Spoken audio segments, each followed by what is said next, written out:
welcome to New Hope Arena for Northwest Suburban Conference boys hockey. Tonight it's the Champlin Park Rebels paying a visit to the Armstrong-Cooper Wings. I'm Jay Wilcox along with Dan Ficken. And Dan, early in the season, teams struggling a little bit, particularly Champlin Park, just one goal so far for them, but playing a team tonight that they feel they can compete with, and that's the first thing, to get out there and know that you have an opportunity to stay in a game and be against a team you can play with. Oh, absolutely. I mean, let's remember one thing. It's early. There's a lot of hockey yet to be played this season. Champlin Park has been a little rough so far. Had trouble scoring goals. We've got to remember, they got 9 sophomores and freshmen on this team. It's a very, very young team. Armstrong-Cooper have started putting some goals in the net and have played 2 of the pretty good teams in this conference, Elk River and Maple Grove, quite well, actually. So this might be a breakout for them. They need a win right now to move them forward. So it should be an interesting matchup. Yeah, they pretty much stayed toe-to-toe with Elk River. The Elks maybe not as strong as they were last year, but still definitely a good program. That, even though it does end up as an L, I think has to be a confidence booster for the guys for Armstrong-Cooper. Well, definitely. Neither one of these teams are rated in the state, so any kind of closeness right now is a moral victory. And again, a building block for them as they move through the season. How much are they going to improve? Both teams got a lot of question marks there. Every once in a while, you and I have seen it, a dark horse comes out of nowhere at the end of the season and starts knocking some of the big boys off. Why not one of these 2 teams? And they think that right now, and that faith's got to be built as they get a victory or 2 here and there, and that's what they're looking for tonight. Talk about key players in tonight's game, starting with the Rebels, and they certainly have been looking for scoring, as we said. Keegan Bowman, he's a junior, plays right wing on their first line, and was their second leading scorer a year ago. Yeah, and he's having a tough struggle right now. They've had to do some defensive-minded stuff. They've been giving up 33 shots a game, so he's had to spend more time in the defensive zone working hard. But it'll come for him. He's a natural scorer. He's second leading scorer, like you said. He'll step up. He's got some speed. He's got some strength. Just got to get focused with his teammates. And he has 1 assist so far this season. And for Armstrong-Cooper, got a pretty veteran first 2 lines. Nick Holscher will be the right wing on their first line as well, and has had a decent start for the Wings. He really has. He's played with some power and speed here. We watched him last year. He was a pretty impressive player on that Armstrong-Cooper team, and as the season goes, he'll build up. It goes through those first 2 lines, and he's the leader of that group right there. Big senior, so we'll see what he brings to the table tonight. All right, the Rebels and the Wings will drop the puck in just a moment here from New Hope Ice Arena. Boys hockey coming up on 12 Sports in just a moment.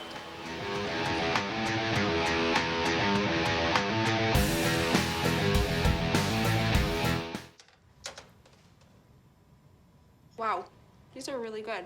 You act surprised.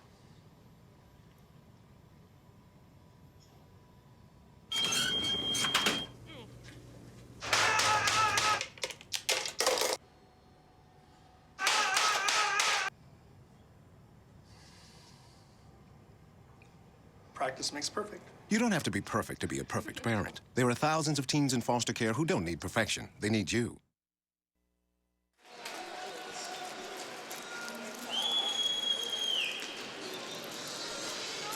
And welcome back here to New Hope Arena. We have much better weather tonight than would have been if this one were Monday night. And in fact, the Champlin Park Rebels were not allowed to practice Monday because Anoka Hennepin Schools called off all after-school extracurricular activities. And coming off, where you already had the day off Sunday and everything, Pat Johnston is a little worried that this, going to affect his team. Definitely, they did not get a chance to skate on Monday.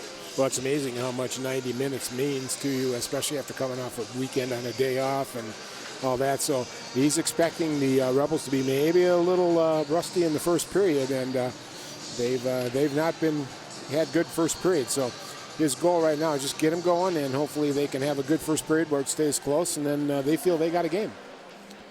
Pat talked to us about his team at length, and they have not been having a lot of success, but he said, good attitudes, nice kids working, and certainly he's hopeful that things will come around for them, and that they, obviously they're not going to be a world beater, a team that's going to be in the state tournament, something like that, but just are you going to get better throughout the season? He's hoping to see that. And Armstrong-Cooper, and I could say the same on the other side. They've had got 1 early victory playing Legacy, and then Maple Grove didn't fare especially well against them. They played quite well, though, against Elk River here on home ice as well. There you go, look on the right there. Danny Charleston, the Armstrong-Cooper Wings coach, of course, co-op program for a couple of years now. And, you know, he said they had a couple of mistakes against Elk River that ended up, you know, costing them, where that game was really, you know, even closer than what it ended up. So they felt pretty good about that one overall. They thought it was a 1-1 game, and then just a couple bad breaks, the puck's going in the net for a long time, not necessarily off an Elk River stick. So they've got that to build on. So I would expect they'd be a little fired up now, playing, you know, not the top-tier teams in the Northwest Suburban here, and see what they can do. This is where they got to make their bread and butter right here, Jay, to make their statement for the section. So let's see what they come out with tonight.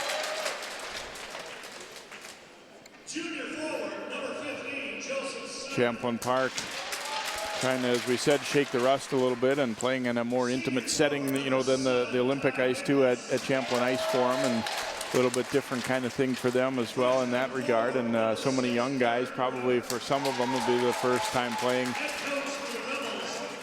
you know, in this rink as varsity players anyway, probably have on the way up. But so Wings getting set to be introduced here as they kill the lights for their Hollywood entrance a little bit. Doing the Chicago Bulls thing. Yeah, the one thing about Champlin too, Jay, is that, you know, you got to look at this not as a 1-year program, but a 2 to 3 year building program. If these kids stick with it and they stick under Pat's plan with good attitudes, a couple of years they might be a pretty doggone good hockey team. We're going to take a quick break here, and then we will come back to New Hope and drop the puck here as the Rebels and the Wings get set to do battle. Northwest Suburban boys hockey here on 12 Sports. Hearing is more than just a word. It's a window to opportunities. Take Mark, for example. By taking free TV classes at Northwest Community Television, Mark is helping bring entertainment and information to his community, along with building a foundation of skills that will take him one step closer to his dreams. Share your passion. Visit nwct.org. Hey, did you buy something from some gaming site? What do you mean? Yeah, look, there's a bunch of different charges on here. Do you think someone stole our credit card information? I don't know. That site sounds familiar, though. Yeah, isn't that the site that Billy's on all the time? You don't think. Billy? Stop and think before you connect. Playing online is serious business. Visit dhs.gov/stopthinkconnect for tips on how to be safe online. Sharing your passion starts with taking that first step. Take Lindsay, for example. Her first step was taking free TV classes at Northwest Community Television. Right away, she received professional training and now has the tools and skills necessary to produce her own show. She's turning dreams into realities right from her own home. And best of all, she's sharing her passion with members of her community and beyond. Share your passion. Visit nwct.org.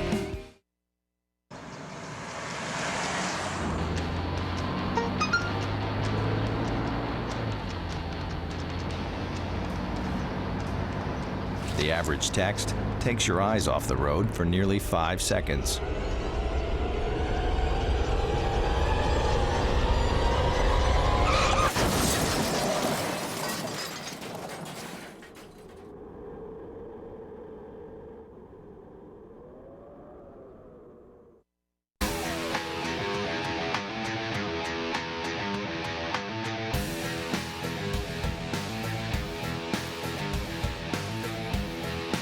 And welcome back here to New Hope Arena.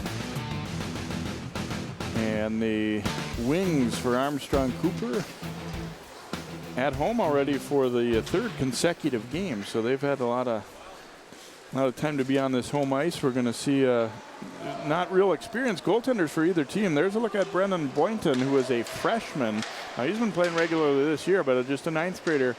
Patch and Austin had good things to say about him. He's played all 3 of their games and, you know, kept them somewhat in the game, at least under heavy barrage. And they like his future, certainly. And at the other end of the rink, we're going to see a guy making his first varsity start, Ethan Marsh, the junior for Armstrong-Cooper. One of their captains and their regular starter, Keegan Odell, suffered a concussion in the Maple Grove game. And then last game, they got a pretty good outing out of an exchange student, Niku Hala'aho, and now Marsh will get his opportunity to make a varsity start. Andrew Burns out to center the opening line here for Armstrong-Cooper. Ty Miklas for Champlin Park. Guys a little eager getting in the circle early, and now we are underway. Champlin Park in the dark, the navy blue, and here's an opportunity early for the Rebels. A quick shot in, having to make an early save as Marsh. And another one thrown at the net, and that one blocked away. Rebels not wasting any time getting a puck to the net. Now the Wings looking to try and break it out, chopped out to center, flip back to the line, and Rebels able to interrupt that play, and Ty Miklas sending it in. They'll head off on a change here. Mitch Verbaeten back to pick it up for Armstrong-Cooper, and then a giveaway taken here by Derek Smith, one of the captains, a 7-goal scorer last year for the Rebels. Trey Rooney's pass backhanding through neutral and picked up there by Champlin Park. Rooney knocking that one down at center ice. Rooney, of course, was playing junior hockey. They did not think he would be playing high school hockey on this team. Found out just before the season that he would be coming back to them. So, and an offside at the line as that one is flipped in.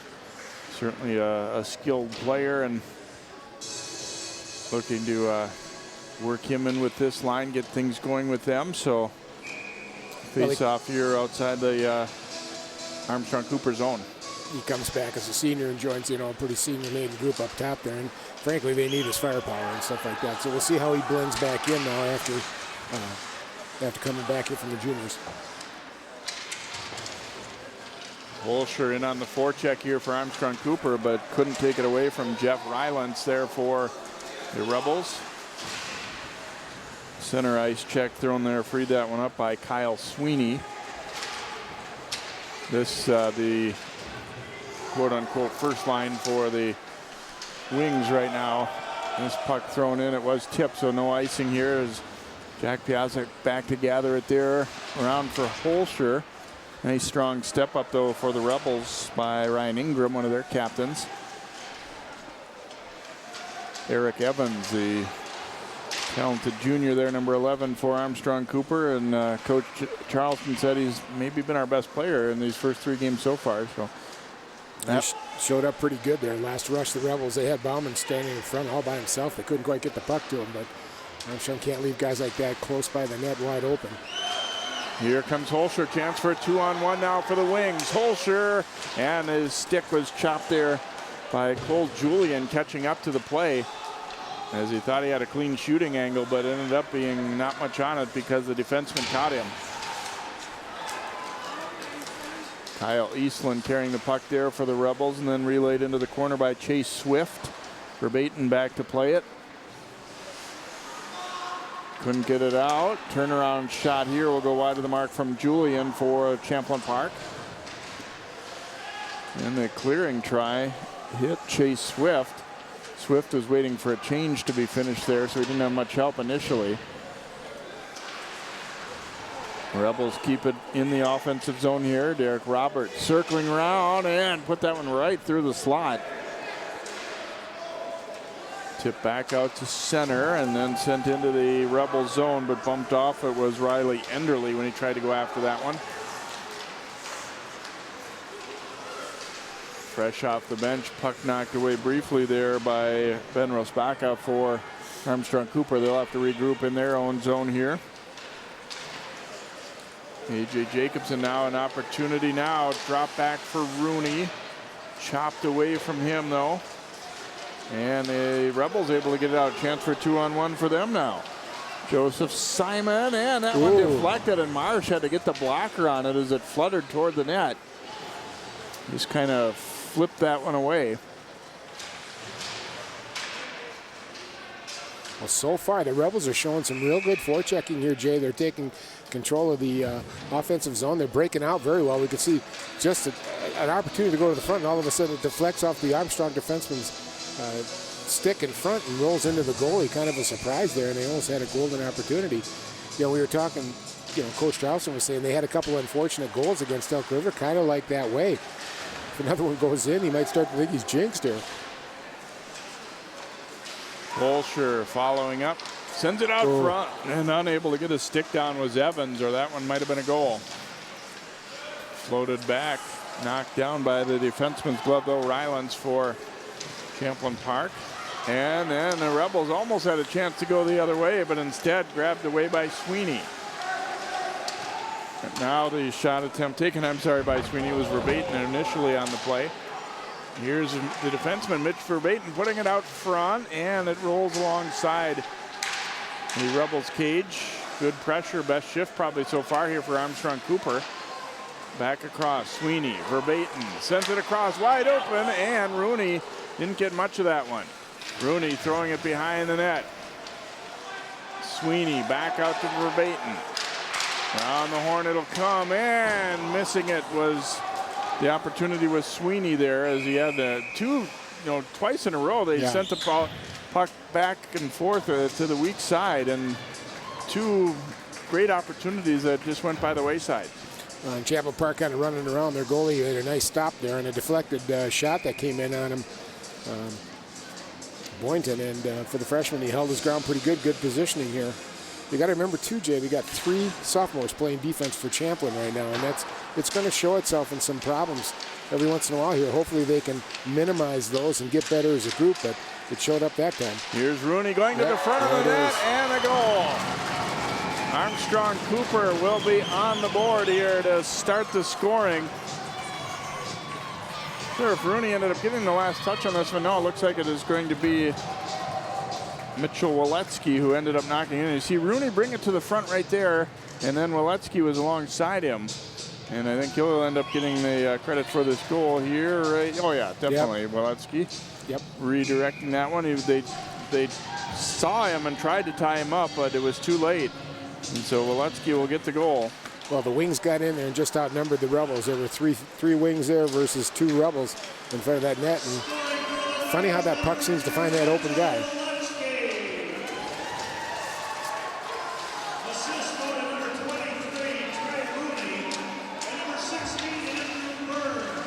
Rooney and Burns will get the assist on Waletsky's goal for the Wings. And 5:11 the time of the goal. Waletsky getting his second of the season, and it comes right out front again here.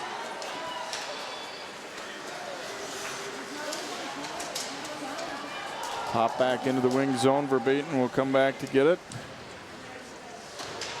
Long pass ahead is tipped into the Rebel zone by Rosbaka.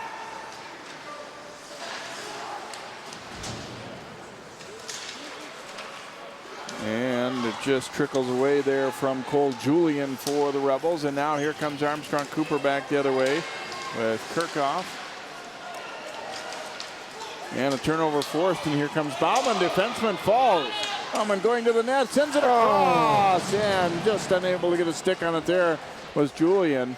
Maybe too unselfish perhaps here, although I guess if he gets the stick down, then it looks like a great pass. It was a nice opening play by Bauman. It was open there. He just couldn't quite get the stick on it, but nice play. You know, I like the way the Rebels are back checking here, Jay. They're really coming back hard and not letting it sit on their defense and doing a good job breaking out. They're just having one momentary lapse and it cost them, but if they can make a few of these pay off a little bit more, they could be in this game. Here we go. Here's an opportunity walking right in, and Marsh comes out to deny Jeff Rylands there. He did a good job cutting down the angle, not giving him much to shoot at, and they withstand a good Rebels opportunity. Now the Wings looking to counterattack. Knocked down at the blue line, though, and sent right back into Armstrong-Cooper's into the rink, and Gonorowski back to get it. Long pass, trying to stretch it through the middle diagonally there, but Holscher couldn't get to it. Icing against the Wings. There's a look as the defenseman falls, and then pass across, but you have to give a little credit to Braden Gray defensively there, too, the sophomore. There's a look at the save by Marsh. Could have pretty easily been little slash called there on that. Yeah. Letting the boys play, letting the boys play. Oh, Marsh stood up really good there. They were kind of wondering, give this kid his chance and see if he'd step up tonight. So far, he's stepped up pretty good. Yeah, he's had to make a couple of tough saves. I think you could certainly make the case overall that Champlin Park has had the better of things. Flipped through, and the Rebels intercepted there with Cole Peterson. Or check that, 32, Jackson Snee. This one's going to trickle in. Snee and Peterson out there together at the moment. Peterson played some on the JV, so he won't probably not play a ton varsity-wise, but getting a shift out here. Well, so far Champlin Park's dominated not only in the attack zone, but also in the neutral zone. Once Armstrong-Cooper gets the puck inside the Rebel zone, they tend to have some quality time in there. Thus, obviously the one goal, but they made some rebounded well. Tipped ahead, Rooney tracking it down here for the Wings.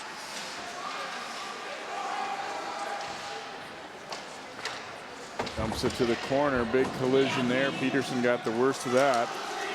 And now a chance for a 2-on-2. Turning on the speed here is Swanstrom, but the Wings get back. Verbatim did a good job cutting down the angle there. Derek Smith shooting. That one's deflected up high and into the netting. We'll get a face-off in the Armstrong-Cooper zone with 8:42 to go here in the first. The Wings leading it by a score of 1-0 on Mitchell Waletsky's goal. A little over 5 minutes in. So far, Jay, that first line of the Wings has seemed to be the big one. The Holscher line is, as we were talking in pregame, is dominating and doing a really good job against the Rebels. Overall, the Rebels' three lines are doing a good job. I think Coach Janassen's got to be happy the way all three of his lines are playing right now.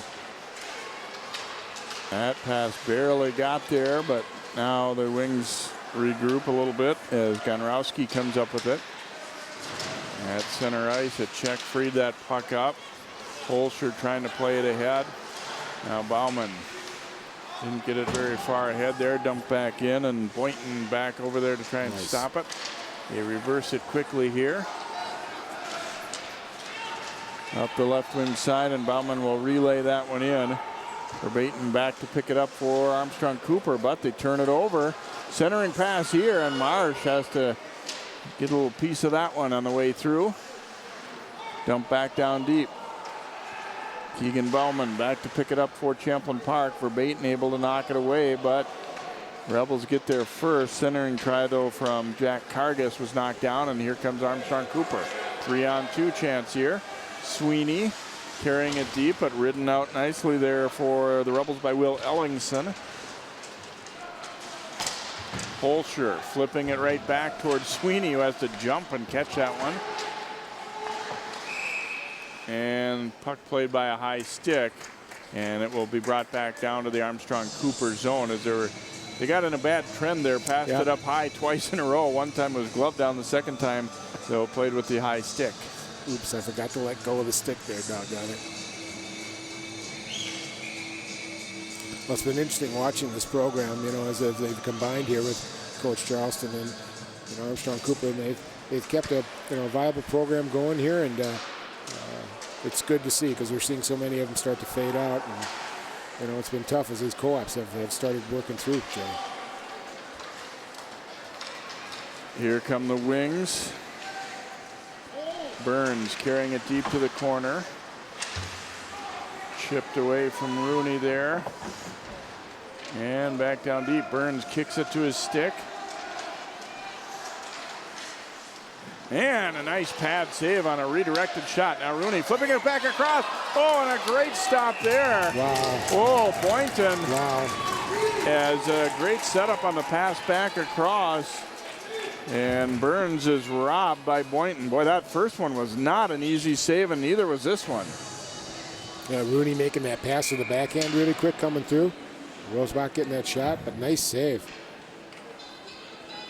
Yeah, you're right. It was Rosbach getting that attempt, and Burns was there, but couldn't quite get to that second rebound after. Boynton really had to just fight it off. He lost sight of the puck briefly there. Yeah. So good opportunities, couple in a row for Armstrong-Cooper, but Boynton is eager to up to the challenge and keeps it at a 1-0 game.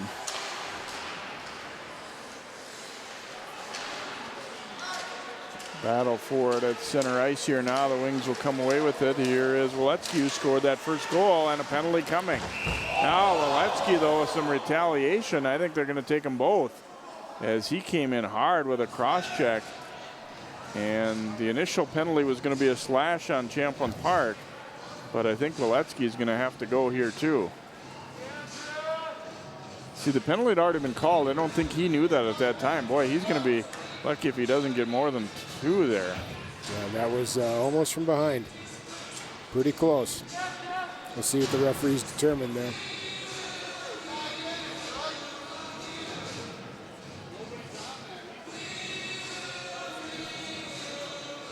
I think they're discussing it right now. Yeah.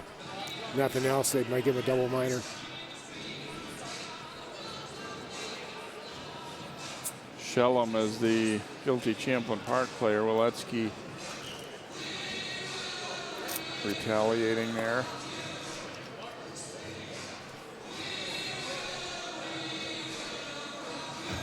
See this one again. You'll see right there's the slash, 21, but then the retaliation. And to me, this has got to be more than 2. I agree, especially with the way his head went into the boards like that. He was bent down and he took that stick and he pushed him even farther down into that boards. No question. And it looks like that is going to be the case. I believe they got this one right.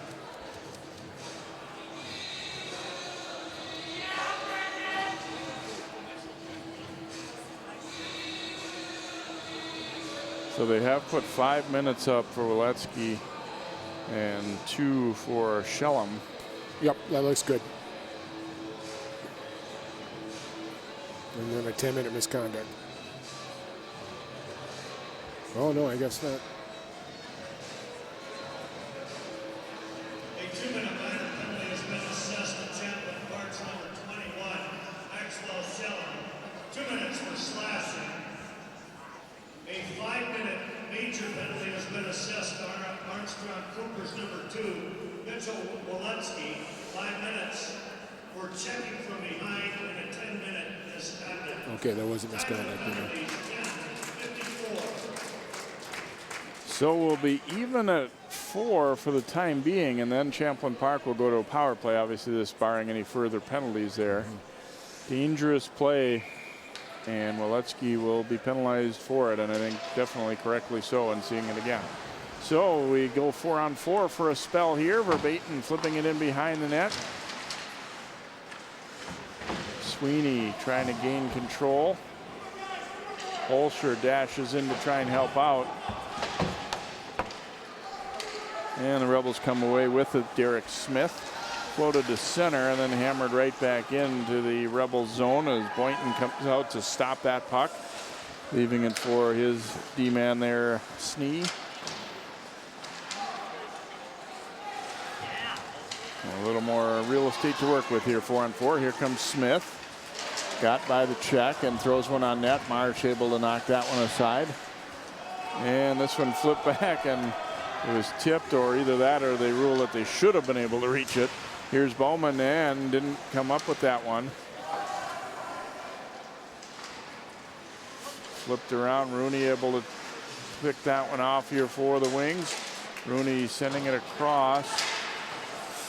And picked up by Piazza for Armstrong-Cooper. Spins away.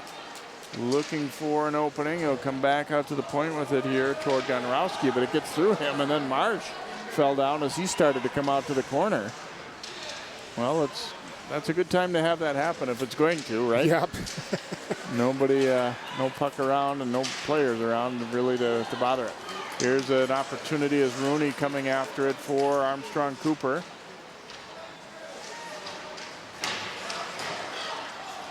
A little over 20 to go on the first penalty. Here's an opportunity now for the Rebels.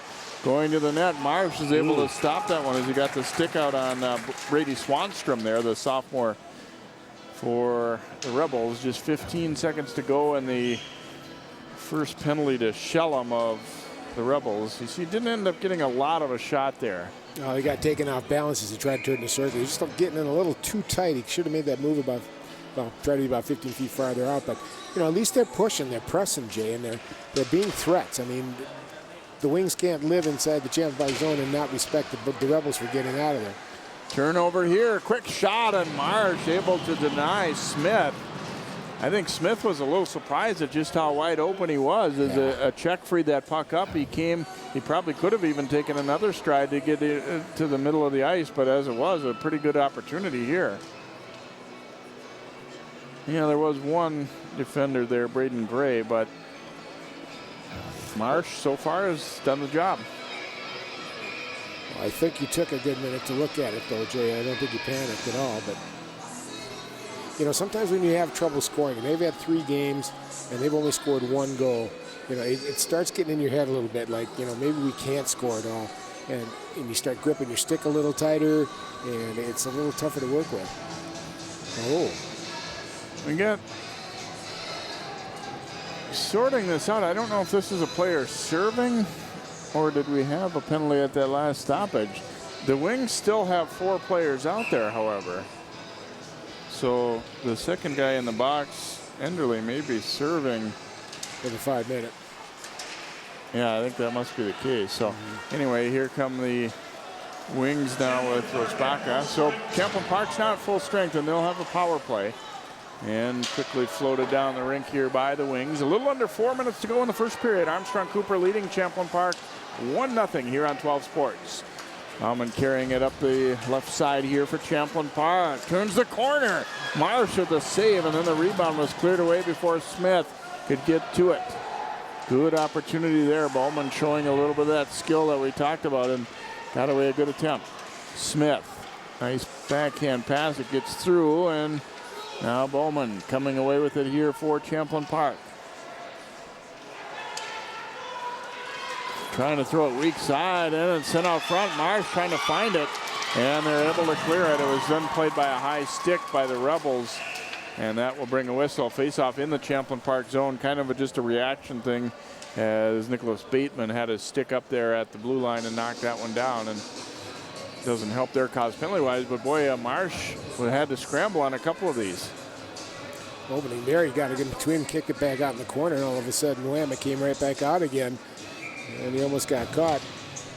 It's a bad feeling when you reach for the puck and then it's not there anymore, and you're pretty much out of position at that point, but they were able to get the clear. Ingram carrying it here for Champlin Park. Ingram took a solid check there from Jacobson and sent down the rink.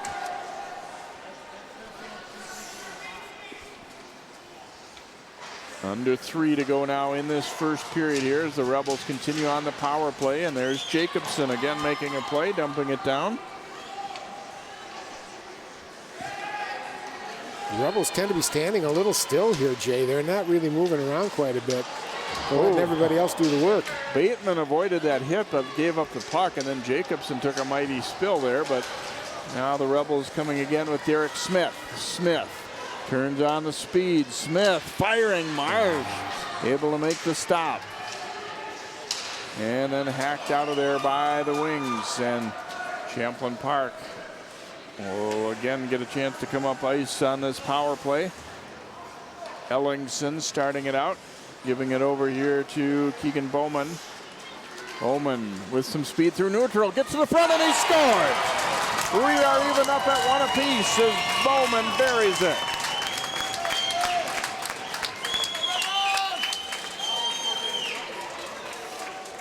Keegan Bauman able to put that one away, and a nice rush there for the Rebels. Well, you see him coming down. He takes control of the middle of the ice, gets a slot move on the D, kind of splits him and gets in tight and buries it. Looks like it went through the 5-hole there on the junior goaltender for the Wings, and ties up this game. And we still have a minute of power play left because it was a major penalty. Good point there. The Wings not out of danger yet, so Bauman doing a nice job there on the rush. Now, the Rebels really got to make a little more effort to set things up. They've been settling for bad angle shots. They're not moving the puck around to each other very well. Shellum and Ellingson get the assist on Bauman's goal, his first of the year at 14:54. Now pass flipped across. Carried into the wing zone and flipped to the corner there by Jack Kargas. Rebels are changing though, so the Wings have plenty of time to get that puck up, but they didn't get it cleared all the way out, as even then they didn't complete the pass.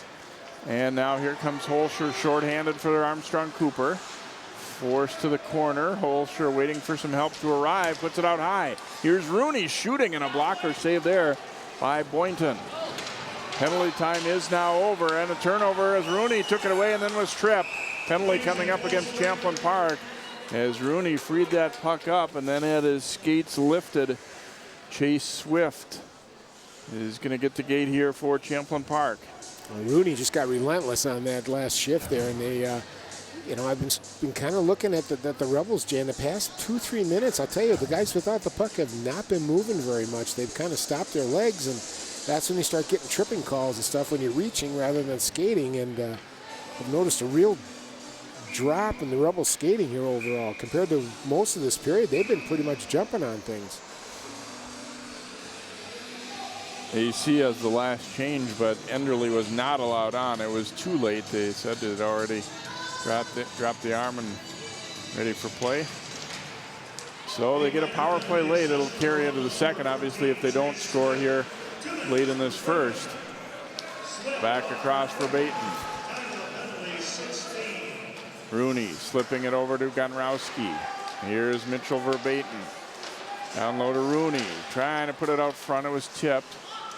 Gonrowski looking weak side. Rooney misses that one, hit the heel of the stick. Now back to the corner. Rebels trying to clear, but a good job by Verbatim to get his body in the way and keep that one alive on the wall. Here comes Rooney, flipping it across and then lifted over the top by Sweeney. Got under that one more than he wanted to. Under 20 seconds to go in the period, and a nice job of the Rebels, Smith, to get the clear there, and they'll try and change up at least part of their PK unit here. 10 seconds to go in the period. One more rush ahead here as Verbatim carries it for Armstrong-Cooper, and they're offside with 3.9 to play here in this first period.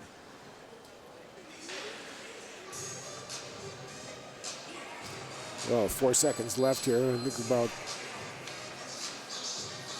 think the Rebels are looking pretty good right now, Jay. I think this is the best they've ended any first period they've started this year so far. Got a power play goal. That's always fun to get. And I think they're pretty happy right now in comparison. So the first period will come to an end, and we are evened up at a goal apiece here, 1-1. We'll be back here to New Hope Arena in just a moment.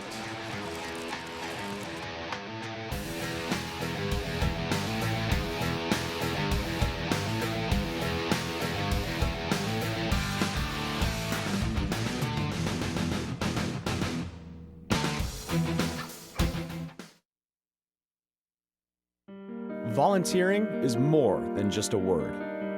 It's a window to opportunities. Take Mark, for example. By taking free TV classes at Northwest Community Television, Mark is helping bring entertainment and information to his community, along with building a foundation of skills that will take him one step closer to his dreams. Share your passion. Visit nwct.org. Hey, did you buy something from some gaming site? What do you mean? Yeah, look, there's a bunch of different charges on here. Do you think someone stole our credit card information? I don't know. That site sounds familiar, though. Yeah, isn't that the site that Billy's on all the time? You don't think. Billy! Stop and think before you connect. Playing online is serious business. Visit dhs.gov/stopthinkconnect for tips on how to be safe online. Sharing your passion starts with taking that first step. Take Lindsay, for example. Her first step was taking free TV classes at Northwest Community Television. Right away, she received professional training and now has the tools and skills necessary to produce her own show. She's turning dreams into realities right from her own home. And best of all, she's sharing her passion with members of her community and beyond. Share your passion. Visit nwct.org.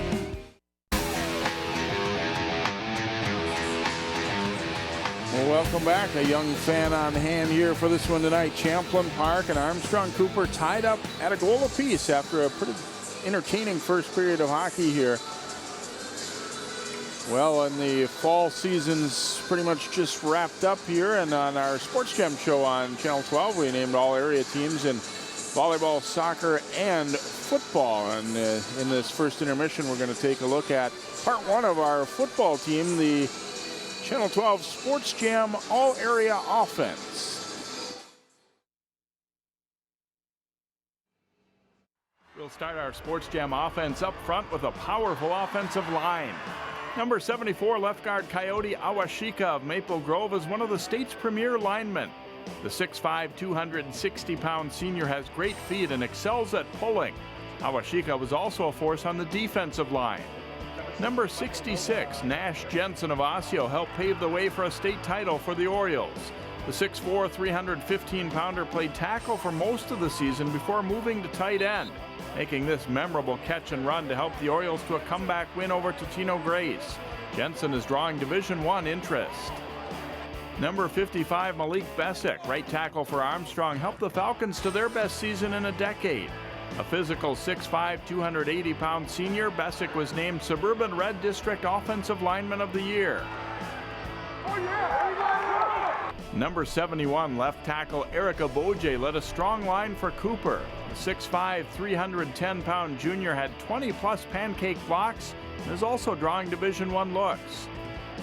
Number 78, Eric Wilson of Benilde St. Margaret's is another physically dominant lineman at 6'4", 280.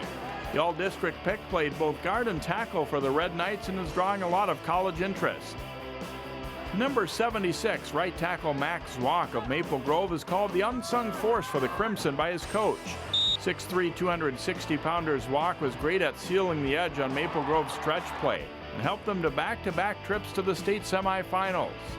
Downfield did exactly what they had Our to do. tight end is number 8, Grant Slavic of Wayzata. The 6'4", 205-pound senior was a big force for the resurgent Trojans, catching 24 passes for 412 yards, a 17.4 average, and 4 touchdowns to help Wayzata reach the state quarterfinals. Our wide receivers include number 21, Demario Armstrong of Osseo. Armstrong was superb in the playoffs in helping the Orioles to a state title. A good leaper with great hands, he caught 66 passes for 935 yards and 12 touchdowns, earning first-team All-Metro status. 21-yard strike, and Osseo is back in front. Number 1, Ty Brooks was dynamic for a Park Center squad that had one of its best seasons at 8-3. Brooks hauled in 50 passes for 1,025 yards and 13 TDs. He earned all district honors and was Pirates' offensive MVP while also excelling on defense and as a returner. Number 80, Eldridge Joyce, was a big target for Champlin Park. The 6'6", 216-pounder played as a wideout and tight end, catching 30 passes for 544 yards and 8 touchdowns for a Rebels team that beat eventual state champ Osseo at midseason. Number 3, Deion Campbell of Hopkins is an explosive receiver. Campbell caught 39 passes for 764 yards and 7 touchdowns.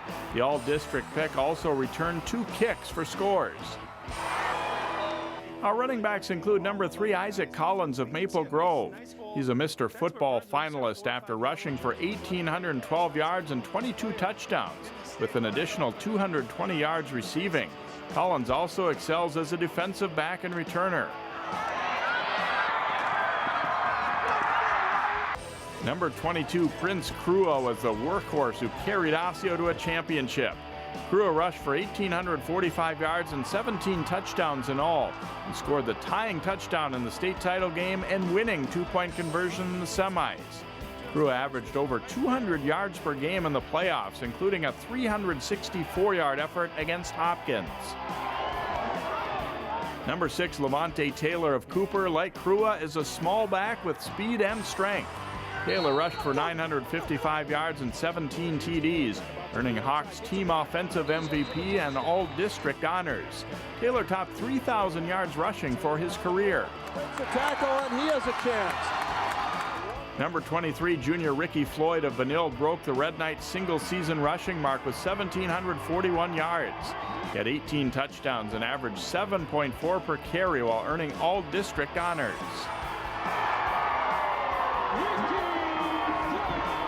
Number 5, Ivan Burlak of Totino Grace helped the Eagles to the state semifinals, including ending Eden Prairie's reign of 4 straight championships. The junior rushed for 1,321 yards and 15 TDs, averaging 6.7 per rush. Our quarterbacks include number 15, Oscar Johnson of Hopkins. The senior passed for a state-high 2,637 yards, 22 TDs. The Royals' offensive MVP, Johnson, was an all-district selection. Number 2, Jake Marsh of Wayzata had a strong season for the Trojans. The 3-year starter threw for 1,640 yards with 20 touchdowns.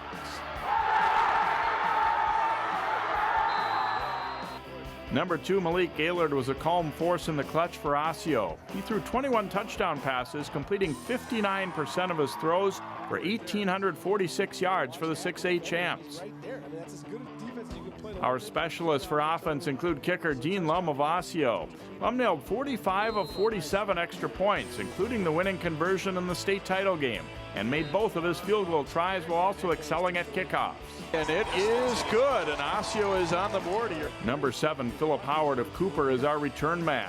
The Hawks quarterback and a safety, Howard was Cooper's team MVP and earned All-District and second-team All-Metro honors, throwing for 800 yards and rushing for 400.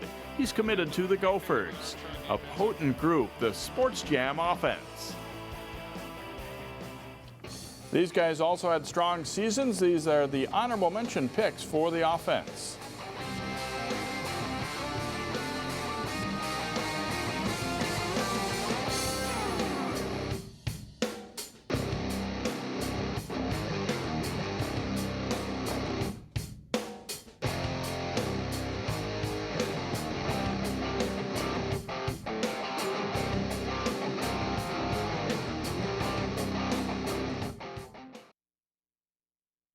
Volunteering is more than just a word. It's a window to opportunities. Take Mark, for example. By taking free TV classes at Northwest Community Television, Mark is helping bring entertainment and information to his community, along with building a foundation of skills that will take him one step closer to his dreams. Share your passion. Visit nwct.org.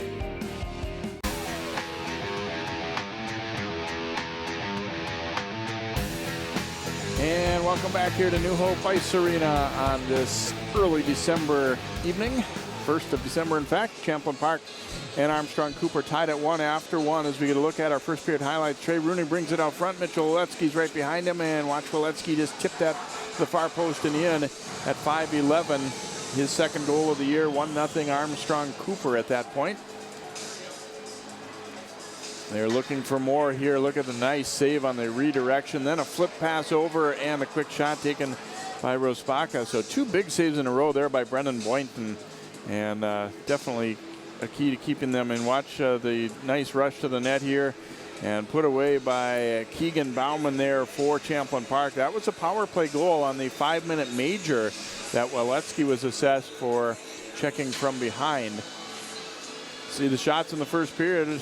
Champlin Park, a little bit of an edge, and they have had definitely a solid first period. As Dan said, it's been a bit of a problem for them, to say the least, in the first few games, but doing fairly well tonight. Armstrong-Cooper trying to get their legs going a little bit here. They are on a power play still for another minute as we will begin period number 2. The Zamboni's done its thing. We'll await players and come back with our second period face-off here. You're watching Northwest Suburban Boys Hockey on 12 Sports. Hey, did you buy something from some gaming site? What do you mean? Yeah, look, there's a bunch of different charges on here. Do you think someone stole our credit card information? I don't know. That site sounds familiar, though. Yeah, isn't that the site that Billy's on all the time? You don't think. Billy? Stop and think before you connect. Playing online is serious business. Visit dhs.gov/stopthinkconnect for tips on how to be safe online. Sharing your passion starts with taking that first step. Take Lindsay, for example. Her first step was taking free TV classes at Northwest Community Television. Right away, she received professional training and now has the tools and skills necessary to produce her own show. She's turning dreams into realities right from her own home. And best of all, she's sharing her passion with members of her community and beyond. Share your passion. Visit nwct.org.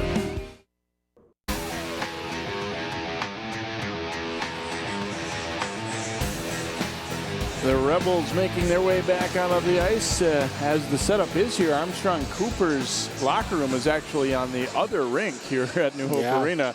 So those are all new lockers and everything, but they've got the much farther trip.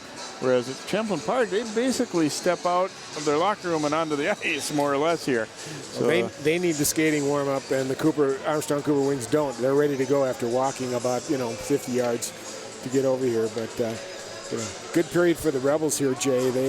They got through a good one, tied up, and did some really good things. I thought that the legs were going a little bit at the end of that first period, about the last 3 minutes, and they didn't have as much jump as they did. Let's hope they can recapture that here in the beginning.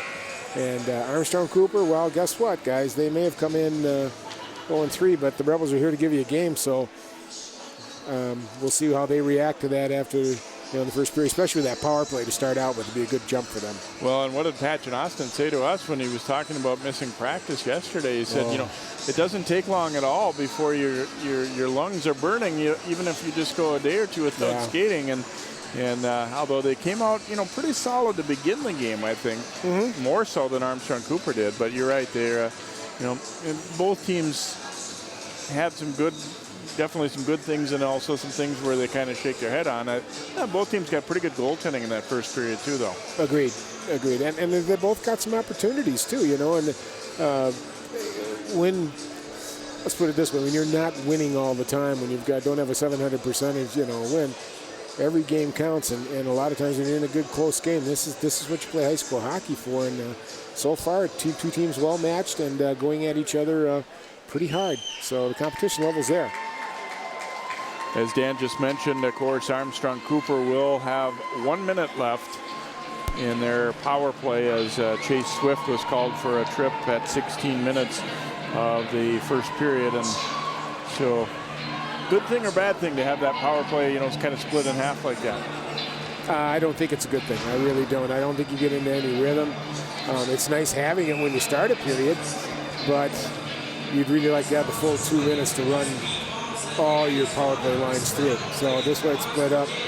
We'll see what happens here. I always feel like for penalty killers, it feels like much easier when you cut it in half. Oh, great point. Absolutely. They only had to kill a minute before the period ended. Go back, get their legs underneath them, and now they come out fresh and they're ready to go for a full minute. So we'll see what happens. Although Armstrong-Cooper, I thought, Jay, in the first period, their opportunities on the part, they looked good. They were moving it well inside the zone and creating some opportunities. They're really trying to go backdoor quite a bit.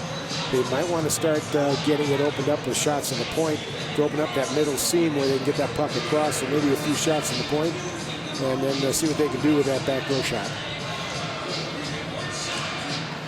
Off the face-off, it comes back to Verbatim, the Armstrong-Cooper defenseman. He's pressured. Now Rooney swoops in to pick it up, sending the pass ahead. Holscher was turned back, though.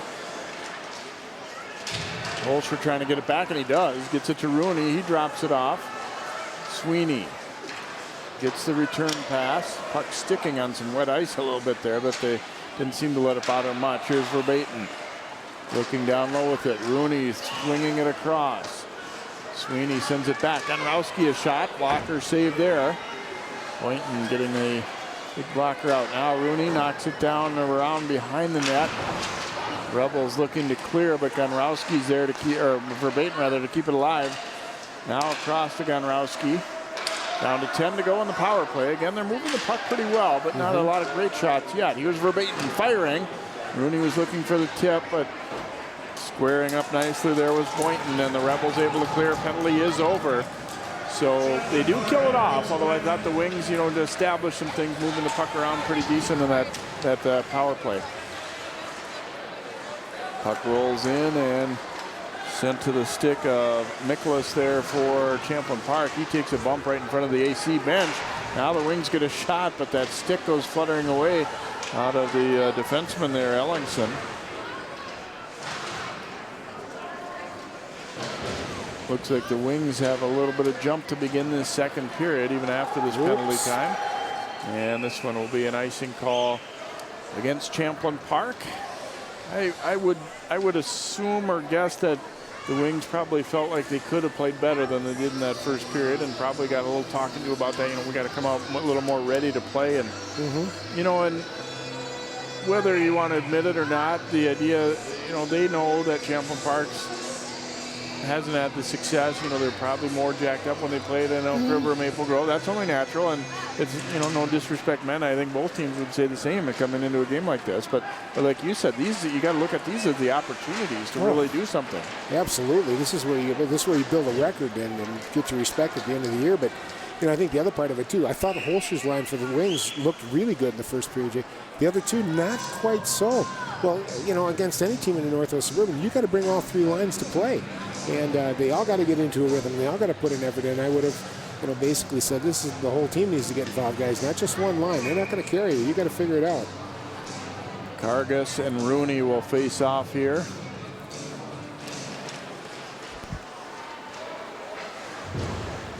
Rooney trying to flip it back to the point and does. Verbatim walking in, a shot, Boynton the save, and then he was bumped into as the Armstrong-Cooper player. Burns pushed into him a little bit, and things break up pretty quickly here. That's quite a snapshot Mr. Verbatim's got there. He let that thing go. That was right there into Boynton right now. Good shot.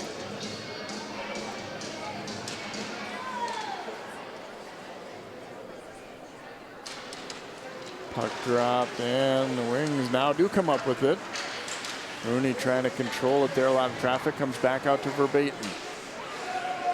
Tip to the side, and that shot hammered wide by Rosbaka there. Comes out front. Burns tapping it over to Rooney. And the Rebels able to get it out. Here's an opportunity for Ingram carrying, fires and misses up high, glove side there. And then a big check thrown by Burns, although he's got to be careful. He nearly hit him from behind there as well. Yeah. Verbatim floating that puck around. They step up there to free that puck up briefly there for Shellum for the Rebels, and now they get a chance to get some offensive zone time set up. It's off Verbatim skate, kicked ahead, and then sent too far as Rooney was looking for the home run there, and it'll be an icing call against Armstrong-Cooper. 14:05 to go in the middle period, and a 1-1 hockey game. Well, much needed relief there in the last 30 seconds with the Rebels finally getting some opportunity inside the Armstrong-Cooper Wings zone there. But nothing really tough on net right now, and they haven't really tested the Wings goalie for quite a while yet in this game. Turnover there, near turnover anyway. Piazza comes away with it for Armstrong-Cooper. Now to Holscher. Sending it across for Evans, but too far, and they were just about a stride short of the red line. So an icing call against the Wings will bring it back into their zone here. Good idea trying to move that across the ice, though, Jay. You didn't get quite that angle. It would take it that deeper run inside the zone, but good idea to open it up. Sweeney and Smith will face off here. And it goes right back to Marsh. Sent around, and here's Evans carrying it for the Wings. Evans plays it way down deep into the corner, and then he wins that battle as he went shoulder to shoulder with the Rebels' Snee. But Champlin Park coming back hard the other way. Marsh directs it to the corner and then thrown at the net. It's off his glove. And the Wings looking to break it back out the other way, but a giveaway. Smith up with it for Champlin Park. He had a teammate, though, trapped way deep in the zone. And now here comes Armstrong-Cooper as the Rebels were changing. Sweeney getting it over for Evans. Tried to go back to Sweeney, and it ends up being tipped wide. He throws it over the top of the net right to Evans, and able to cover that one up is Boynton. We saw that work for Wyzetta in that turkey trot. The pass floated right over the net and out to the front, and that's what happens here. And watch Snee here. Nice job right there, holding off that wing in front. And I'll tell you what, that could have been a goal with that coming over the top. He played his man really well. Yeah, he ended up getting knocked down, but that's what you have to do is stand your ground, make it so he can't get through you to that puck. Here's Verbatim firing again, and it's off the chest protector of Boynton. As Dan said, a good snapshot from that Armstrong-Cooper defenseman. Well, if they keep that up, they know it's a weapon now. That'll open things up for the Wings here to move things down low a little better. And it goes off of Rooney's body as Braden Gray threw it toward the net. Now Verbatim pinching in from his D spot. Looking out for Gray. It bounces way out high, and Rosbaka chopping it down. It goes around Rooney. Burns will let it go to the point. Verbatim floating it for Trey Rooney. He couldn't catch that one. They keep it in the zone as Verbatim gets it to Rooney. Rooney putting it out high. Gray had trouble with it. Then it's off Rooney's skate and directs wide of the net. Dominant shift here for Armstrong-Cooper, but not able to get anything real good on net. Verbatim trying to kick that puck free. Comes back to Kirchhoff. Relays it in deep as they need to try and get a line change. Battle for it down there in the corner. Rooney will come up with it. Back out to Kirchhoff. Left it for Rooney again. Rooney into the circle, had it knocked free. And the Rebels able to get it out to center, and Kirchhoff got a piece of that one, or it might have been trouble as coming back the other way was Swift. Now here come the Rebels, and a move to the front, a little bit of a chop there, but no call as Roberts took it toward the front there, Derek Roberts. Ganrowski getting that pass away, and here come the Wings back the other way, 2-on-2. Shot, and Boynton directs that one away off the attempt by Quinn McGrath. Pops free to Will Ellingson, and it'll come down the rink here. And Marsh going to stop that one and force a face-off. 10:55 to go here in the second period. It's been kind of a different period, Dan. Better in some ways and not as good in others, it feels like to me. Well, it's been a better period for the Armstrong-Cooper Wings, that's for sure. It's the second line, Jay, now that has ignited this group. The third line starting to build momentum too. All of a sudden we're seeing more consistent performance inside the Champlin Park zone by the Wings, and they're moving the puck well. And we'll see what Holscher's line here does now based on the momentum they've gained from the other lines.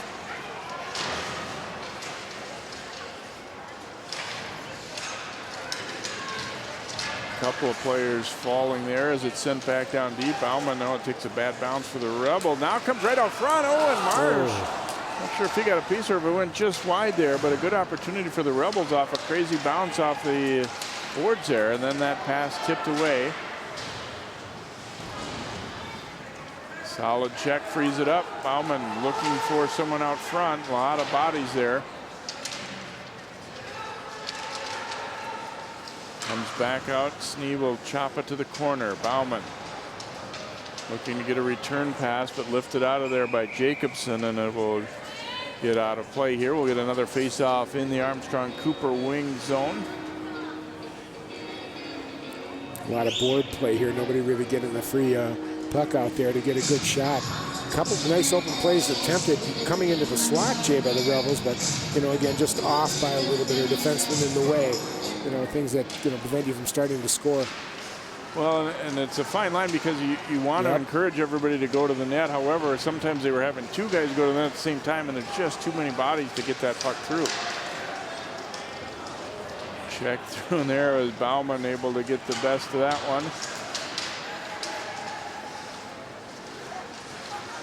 Smith and Verbatim get all locked up. Then Smith gets turned down, then another check. Penalty is coming up. This will be interesting to see which one they end up getting. It's going to be a hold against Armstrong-Cooper. There were a few in a row that you can kind of feel like, okay, one of these is going to be a penalty, and this one's going to go against the Wings, and it's going to be Andrew Burns who gets it for a hold. You see there's a spin around. That one was still clean. That one was good. Here's Burns. That's the one they called right there. And then just a good check. Yeah, a check at the end there. Trey Rooney didn't like that too much, but it was a good clean check all in front. So Champlin Park's going to go on the power play. We'll see if they can start putting a power play together, Jay, kind of moving the puck around. They never really established territory or possession of the puck inside the wing zone on their last power play. But even though they scored, it was a good individual effort by Bauman, who came down and just split the D and got one down the 5-hole on the junior goaltender, Marsh, for the Wings. I think the Rebels kind of need this right now. Yeah. They've been outplayed in the second period, no doubt, after they had probably their best period or one of the best periods of the year in that first. Flipped all the way down the ring. Oh, and it's in! Boynton, the goalie's worst nightmare right there. That puck took a couple of hops and pops in, and Verbatim's going to get a 3/4 ice goal there. Oh, my. It's always a tough one for a goalie, but you got to get your body in front of it. He's reaching with the glove here. He made a quick change of direction. I need to spread it out and center his body on it. And I shortchanged him by saying 3/4 of the rink. He was right about at the red line. Yeah, he was. Wow. Oh, man. And goalies everywhere right now are cringing, just going, oh, we know what that feels like. But that was from behind the goal line. See how he tilts a little bit to his right? He just should have sent it up on it coming through. Unassisted, shorthanded goal. Verbatim's going to remember that one for a long time, especially if they win this hockey game. You know, so is Mr. Boynton, too. Yeah, unfortunately so. Yeah. Boy, you're right about, getting the body, but we saw that. I could see it the first time, but seeing it again on the replay, that took a couple of really bad hops on him. And, similar to a shortstop or third baseman thinking they're in position, and all of a sudden it's going sideways on you. But you got to shake it off if the Rebels here. You still got a lot of this power play. You go, oh, this is a heck of a shot here, but watch the way it bounces. He thought he was in position, and turns out he wasn't. It's only one goal, and that's the thing about a goalie. Okay, went in. I'm going to stop the next one. That's all you got to do here. We're still in the power play. Get a chance to tie this thing up.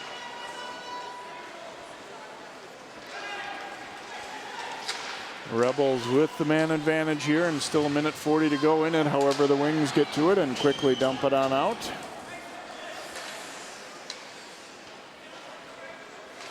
Rylance leading this rush here for Champlin Park. Gets it to Bauman. Puts on the brakes and then spins back the other way to Smith. Down low, Bauman. Sending it across. Evans got a piece of that one, but it stays in the wing zone here. Down low to Smith. Trying to go to the net. He hits the outside of the net with it. And a rebound try. They whack at it some more. Verbatim trying to get control of it. Knocked back to the corner. A minute to go in the man advantage. Rebels trying to press and get the tying goal here after giving up a shorthanded goal to start this power play. Out front it comes. Owen Marsh with a huge save. Kind of looked like the net was off, but apparently not. And sent out front again. Rebels doing everything but score right there. Now back out high. Slapper there is knocked down as Sweeney gets in front of that one. Smith, Verbatim was knocked down in front. A penalty coming up on Champlin Park as Ryan Ingram a cross check. And then the Wings players telling Verbatim, get out of here. We're gonna have a penalty on them, and that's all. So they were battling out front, and I'm guessing, paraphrasing that, Ingram saying, that was I did back to him what he did to me. Yeah. You'll see right there is right Verbatim. there. Give him a little shot. He turns back, and yeah. One too many. They could have got away with the first one. The second one's what did it. And then they start mouthing, and of course, good old Kyle Sweeney, number 20, is getting in the middle, saying, stop it now. We got this thing evened up.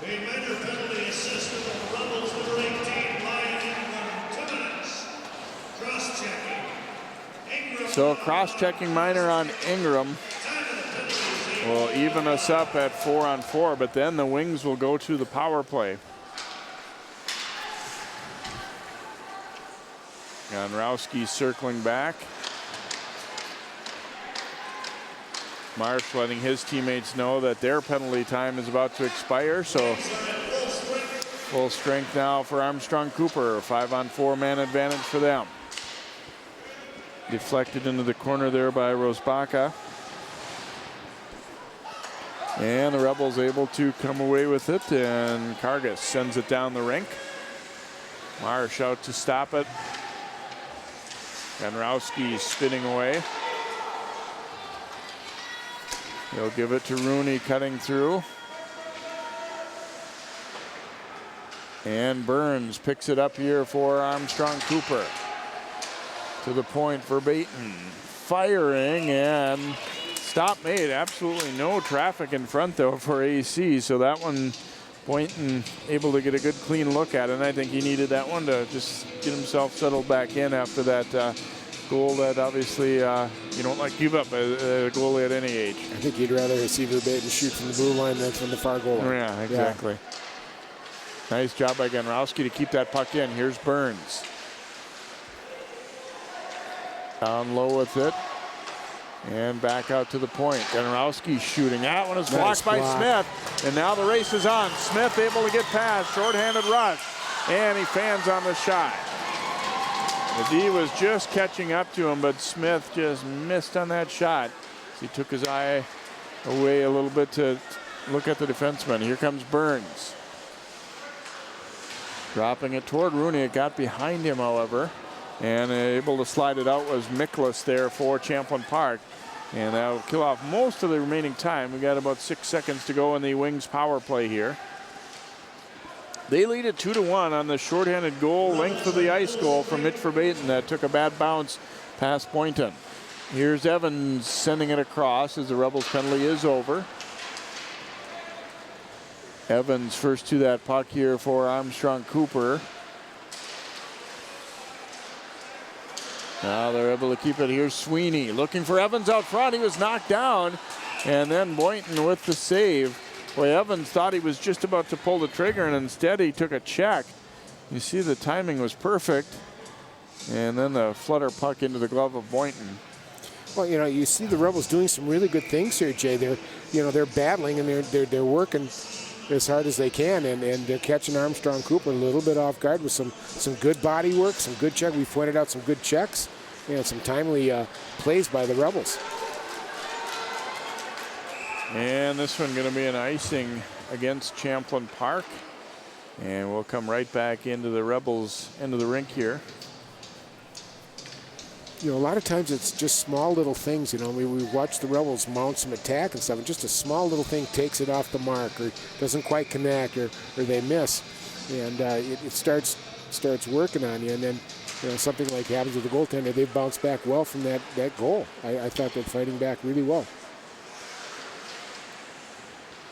Battle for it in the corner here, and able to tip it out. And here come the Rebels now with Derek Roberts. Roberts taking the shot and sails it over the net.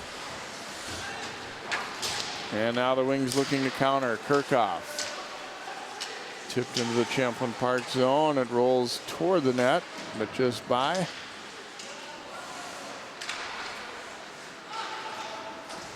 Rebels get it to center, then sent right back in. Wings have to touch up here as Champlin Park's Ty Miklas goes back to get it. And the Wings able to come up with that loose puck. Here's Verbatim shooting, and Boynton makes the stop. Burns getting it to Rooney. Rooney sliding it back across. Verbatim shooting. That one caroms to the sideboards. And out front it comes, and Rooney denied there as Armstrong-Cooper wanted a penalty in the corner, but they don't get it.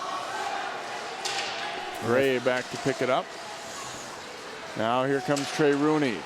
Up the gut. Rooney shooting, and Boynton able to stop it. Well, Trey Rooney showing some of those skills he's got with those hands and those moves. Got in between both Champlin defense. Got in on Boynton real nice with a shot, just a little close in tight, but he tried that 5-hole, but Boynton shut it down. The freshman goaltender's doing a really good job here, Jay, really, overall, with the exception of one mistake.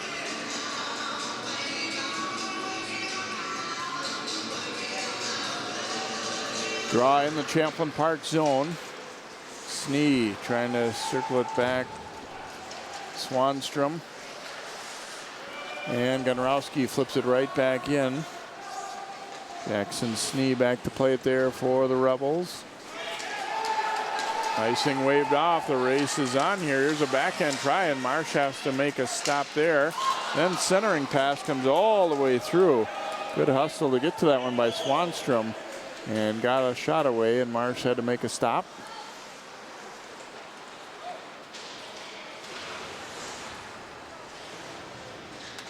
Check in the corner as the Wings tried to free it up on the forecheck. Comes around now to Swanstrom. And dump back to center. That pass off a skate is getting to it first. There was Neil Thiessen.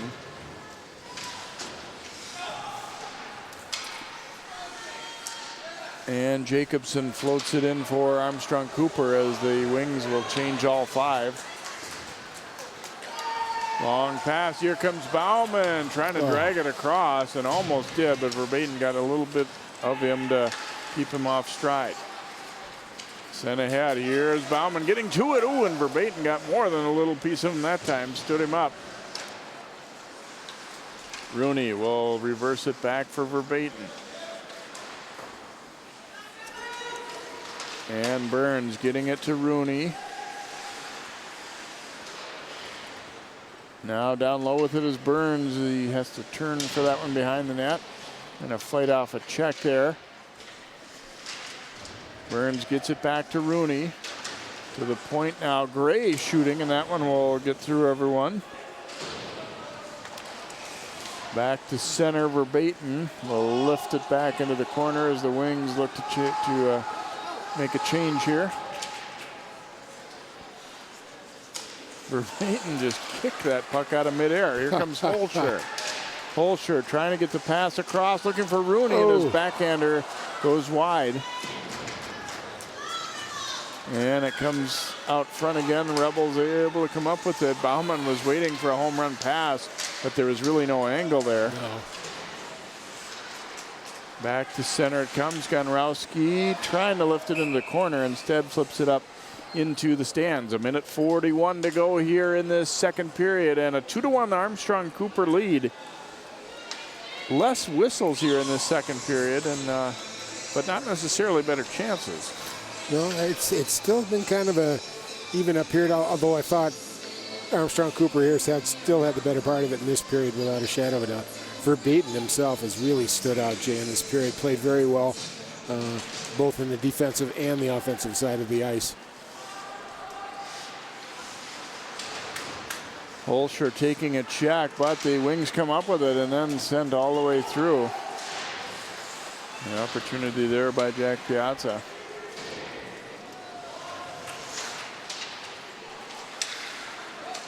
And Waletsky knocked down, and we're going to have a penalty coming up, an interference call against Champlin Park, I believe. Is they hit that knocked Waletsky down. They were ruling the puck was not quite in the vicinity, so heading off for the Rebels will be Joseph Simon.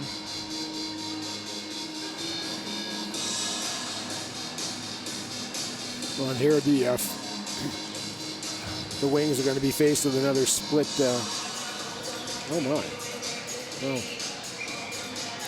Split period power play here. I guess looking at that check, I don't know, maybe I guess they thought he was too far away, but thought it was just a good follow through. Thought he did a good job, frankly.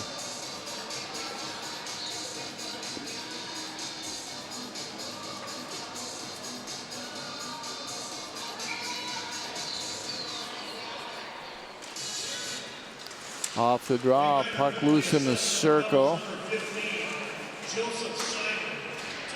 And the Rebels able to get a clear here as Verbaeten will come back to play it here for Armstrong-Cooper. Leading it by a goal here as we approach a minute to play in the second period. The defender falls as Verbaeten carries it in. Puts it out front. Holscher shot and a big rebound, and then it's sent way up high over the net. Holscher gaining control here for Armstrong-Cooper. He has Evans camped out front. Gonrowski shooting. That one deflects to the corner. Sweeney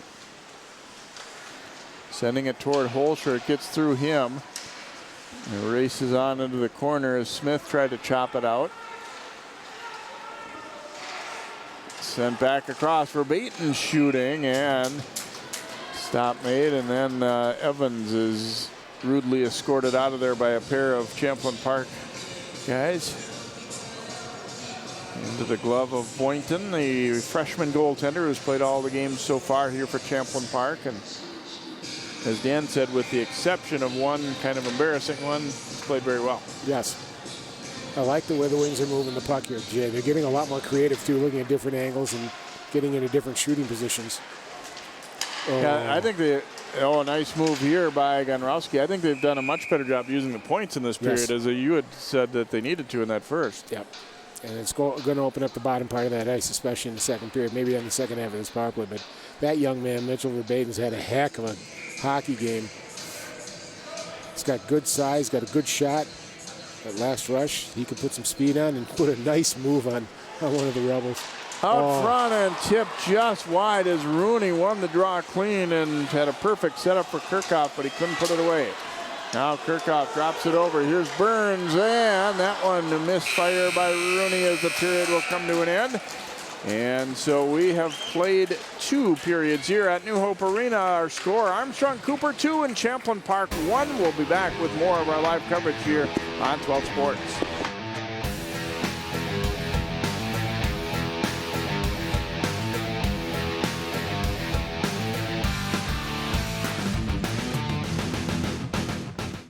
All right, give me a spot. You know my motto, safety first. They could be dangerous. I think we should call animal control. Animal control? To be safe. Don't worry. Just... I got this. It's a new motto. You don't have to be perfect to be a perfect parent. There are thousands of teens in foster care who don't need perfection. They need you. Pretty much a good day for me would be people leaving their hands off of me. I'm always called names. Everywhere that I go, there's always someone calling me names, calling me gay. I've been choked, thrown up against a wall, punched. Nobody's ever tried to help me.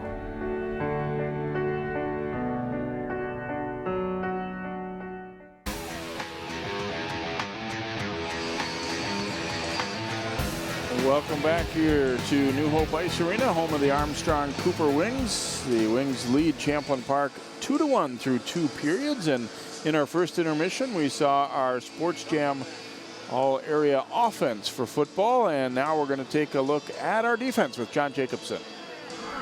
It all starts up front, and we begin our defense with Whiteside tackle number 26, Corey King. Olsen looking left, can't find anyone, and down he goes, back on the 42-yard line. Corey King with the sack. King finished second on the team in total tackles and led the Trojans in forced fumbles. He was named All-District and First Team All-Metro. King's line mate number 9, Nick Kramer, was also a force up front. The senior defensive end led the Trojans in fumble recoveries and was second in tackles for loss.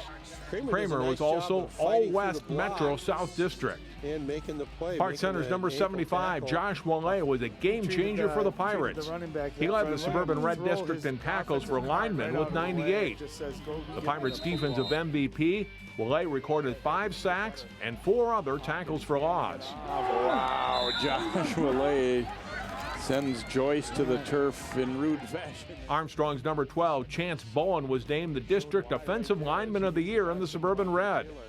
The senior led the Falcons in sacks with 11 and was named second team All-Metro. Our linebackers include Totino Grace's number 15, Charlie Waters. In the Eagles' upset of Eden Prairie in the state quarterfinals, Waters had 17 tackles, 2 interceptions, and a blocked kick. For the season, he led Grace in tackles. Osseo's number 5, Cordell Russell, was among the Orioles' top tacklers. For the year, Russell finished with 80 tackles, including 5 for loss for the state Class 6A champion Orioles. Hey, look out, and here comes Russell again. Armstrong's number 44, Thomas Barber, was a first-team All-Metro linebacker for the Falcons.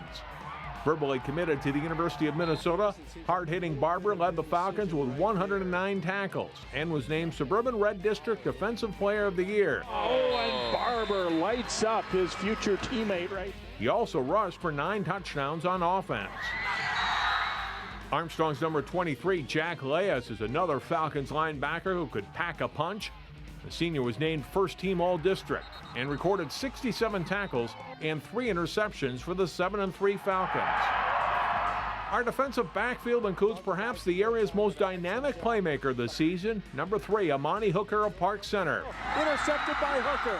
First Team All-Metro and Mr. Football finalist Hooker had 70 tackles and picked off 10 passes this fall, returning 5 of them for touchdowns. He also played multiple positions on offense and logged 9 rushing touchdowns, 7 receiving touchdowns, and threw 14 TD passes. Hooker breaks a tackle, and he might go. Maple Grove's number 20, Lucas Burrington, was a second-team All-Metro player this fall. A 2-year starter for the Crimson, Burrington finished the season with 74 tackles and 4 interceptions. He was also named All-West Metro South. Breck's number 20, Ramad Bowman, is a small school gem with big playability. Bowman played both defensive back and wide receiver for the Mustangs. He forced 3 fumbles and returned both a fumble and an interception for a touchdown this year. He'll play next year at Northwestern. Cooper's number 4, Moses Ngacha, had a great season at safety for the Hawks. A 2-year starter, he led the Hawks in interceptions both years. The All-District senior was also named second-team All-Metro and will play next year at North Dakota State. Tutino Grace's number 8, Joe Russell, rounds out our team. The junior free safety also played well at wide receiver, long snapper, and punt returner for the Eagles. Russell finished second on the team in tackles. This would be one tough group to move the ball on. It's the 2015 Sports Jam defense. Well, these guys were plenty good this season, too. Here's a look at the honorable mention picks for defense.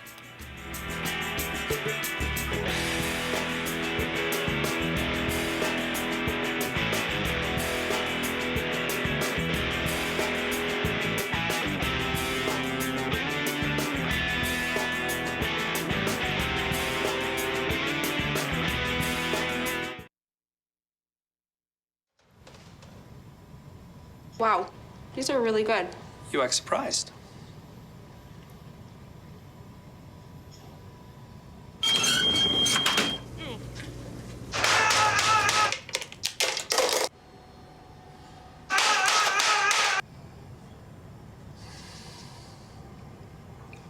Practice makes perfect. You don't have to be perfect to be a perfect parent. There are thousands of teens in foster care who don't need perfection. They need you. You watch Channel 12 at home. Why not on the go? Channel 12 is online at 12.tv. Watch on your phone, on your tablet. Channel 12 is your local source wherever you go. Just log on to 12.tv. Check out our videos, subscribe to our YouTube channel, follow us on Twitter, like us on Facebook, and even watch live events via live stream. So don't wait. Stay up to date with Channel 12 and 12.tv, your local source. Don't look at me. Your hair's a bit frizzy today. Oh, you should pick that up. Oh, you're such a dork. Loser. Here, let me help you with that. Oops. Every day, kids witness bullying. Oh, look. Your crush is looking at you. Or you. They want to help, but don't know how. See, no one here's gonna help you, because no one Teach your kids how to be more than a bystander. Visit stopbullying.gov. An eating disorder feels like having another person inside your head. It kind of built this wall around me. The main thing that we needed was hope. Your age, your gender, your ethnicity. Eating disorders don't discriminate. They can strike anyone. The National Eating Disorders Association has the information and resources to steer people and their families toward the road to recovery. Call or visit the NEDA website today for help and hope.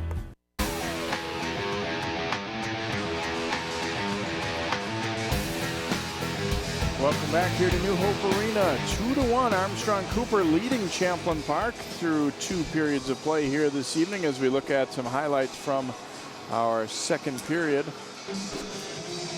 Here's Smith racing hard up the left side. He tries to get the shot away there and does as Marsh is ready. Now Wings with an opportunity out front on the follow-up try there. The puck fluttering into the glove, catching glove though of Boynton. And watch this one. Verbatim length of the ice. 1, 2, 3 hops and bang by Boynton. Boynton I'd like to have that one back again, of course, but it really did take a weird hop on him there, Verbatim. Getting the only goal of the period, an unassisted shorthanded goal for the Wings. You see they had a much better second period, outshot the Rebels 12-4. So now leading in that category 19-15 and a slight edge in scoring chances as well. See the one power play remaining here. 2-1 Wings are score as we get set for period number 3 here, Northwest Suburban Boys Hockey on 12 Sports. So, I got this new family, and I don't know what it is about this one, but she can't seem to put down that toy all day long. Tap, tap, tap, tap. Oh, and she even talks to it. She talks to that more than she talks to him. What's up, bro? Nice shirt. Who's she talking to? Her mom? She talks to her mom a lot. Sharing your passion starts with taking that first step. Take Will, for example. His first step was taking free TV classes at Northwest Community Television. He's learning production skills and now has access to cutting-edge equipment. He's working on local music productions, meeting new people, and gaining experience needed to produce his own show. Best of all, he's sharing his passion for music with others in his community. Share your passion. Visit nwct.org.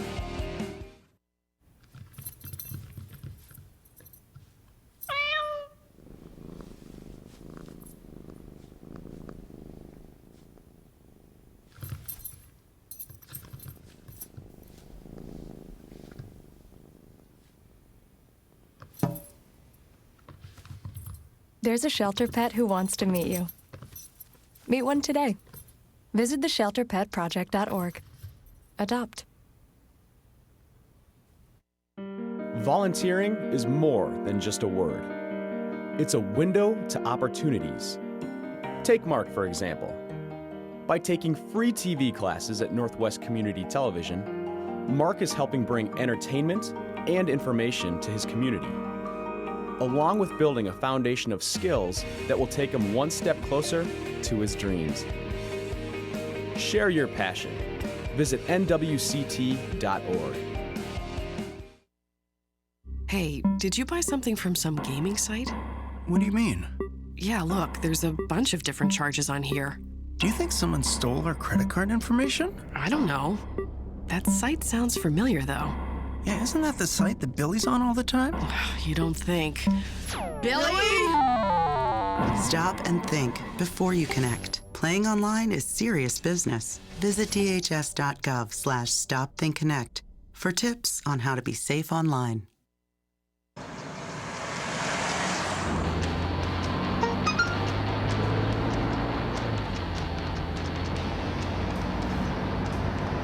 The average text takes your eyes off the road for nearly 5 seconds.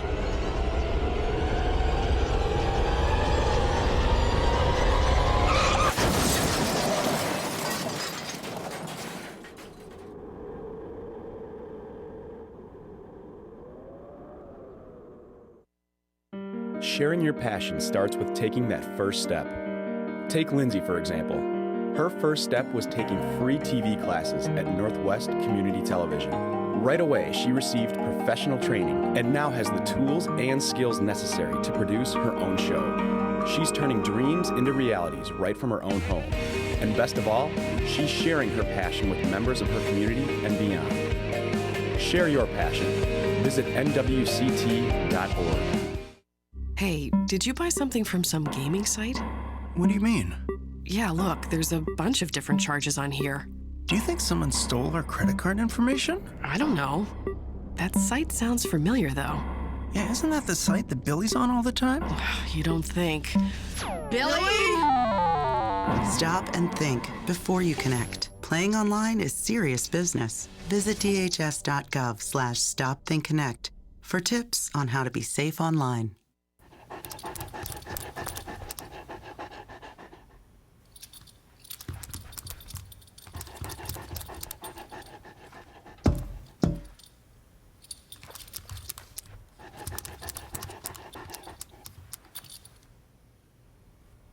There's a shelter pet who wants to meet you. Meet one today. Visit theshelterpetproject.org. Adopt.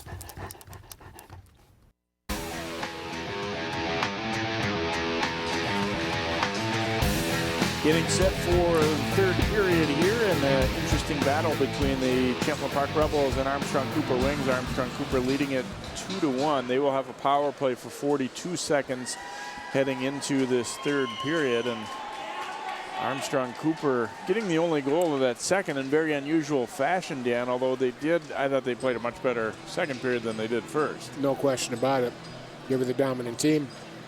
But Boynton, really kept them out of the net. I got to look at that goal as just an anomaly. It just, okay, kid, forget it. He's played well. He's kept them in the game, and both these teams, having trouble scoring here, with the exception of that. So it's been a pretty tight game, and I think right now, for Champlin Park, I think they're looking okay with themselves, and they're 1 goal away from tying it and 2 goals away from winning it. So who knows if they put on a good third period, but they got to get back to the way they played in the first period, Jay. They got set in their heels a little bit in the second period. They've got to dominate the neutral zone like they did in the first period and make sure they protect really well and break out of their defensive zone way better here in the third period.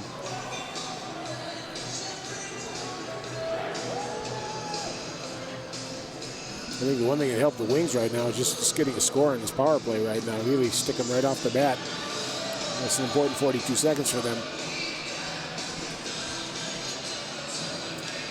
Sweeney will face off with Smith to begin this third period, and even this kind of big, to win that early draw, if you can get things going established in the zone, especially when you don't have all that much time left in the power play. They did win the faceoff, but not able to keep clean control and get it in the zone.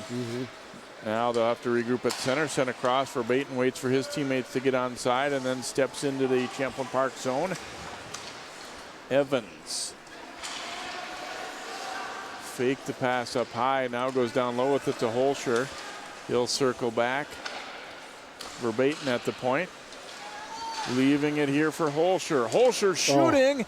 And they rebound, and then it bounces alongside the net. We had a pretty good angle to see that one. There were a lot of bodies in front. That was a good idea and a good shot, but it was stopped. Here's Evans as the penalty has expired. Champlin Park back to full strength. Rebels looking to get it clear, but they misfire. Here's Evans, and he got more ice than puck on that one. Verbatim banking it in deep. Evans gaining control now, slips it over to Sweeney, who took a check. Smith trying to come out of there with it for Champlin Park. And they do. Here comes Bauman with some speed. Bauman trying to beat Verbatim, but nothing doing. He's knocked down on a solid check. Verbatim's a pretty big wall to get around. Here's Verbatim back to pick it up for the Wings. Reverses it nicely to Evans. His pass off a skate. Snee dumping it right back into the wing zone. Verbatim trying to get control. Kargas. And it goes off Bauman, and he tried to get the return pass, and it's flicked up out of there by Verbatim. And we get a face-off here. 15-15 to go in the third, and still a 2-1 Wings lead. Well, good penalty kill by the Rebels there. They got out of that little jam right now. They've turned it around, got down into the Wings zone. Now we'll see if they can control it and actually put some pressure on there. Had a lot of fun talking to Coach Janastin. I've never seen him more upbeat, considering the way the season is. He's pretty happy with these guys. He likes them a lot.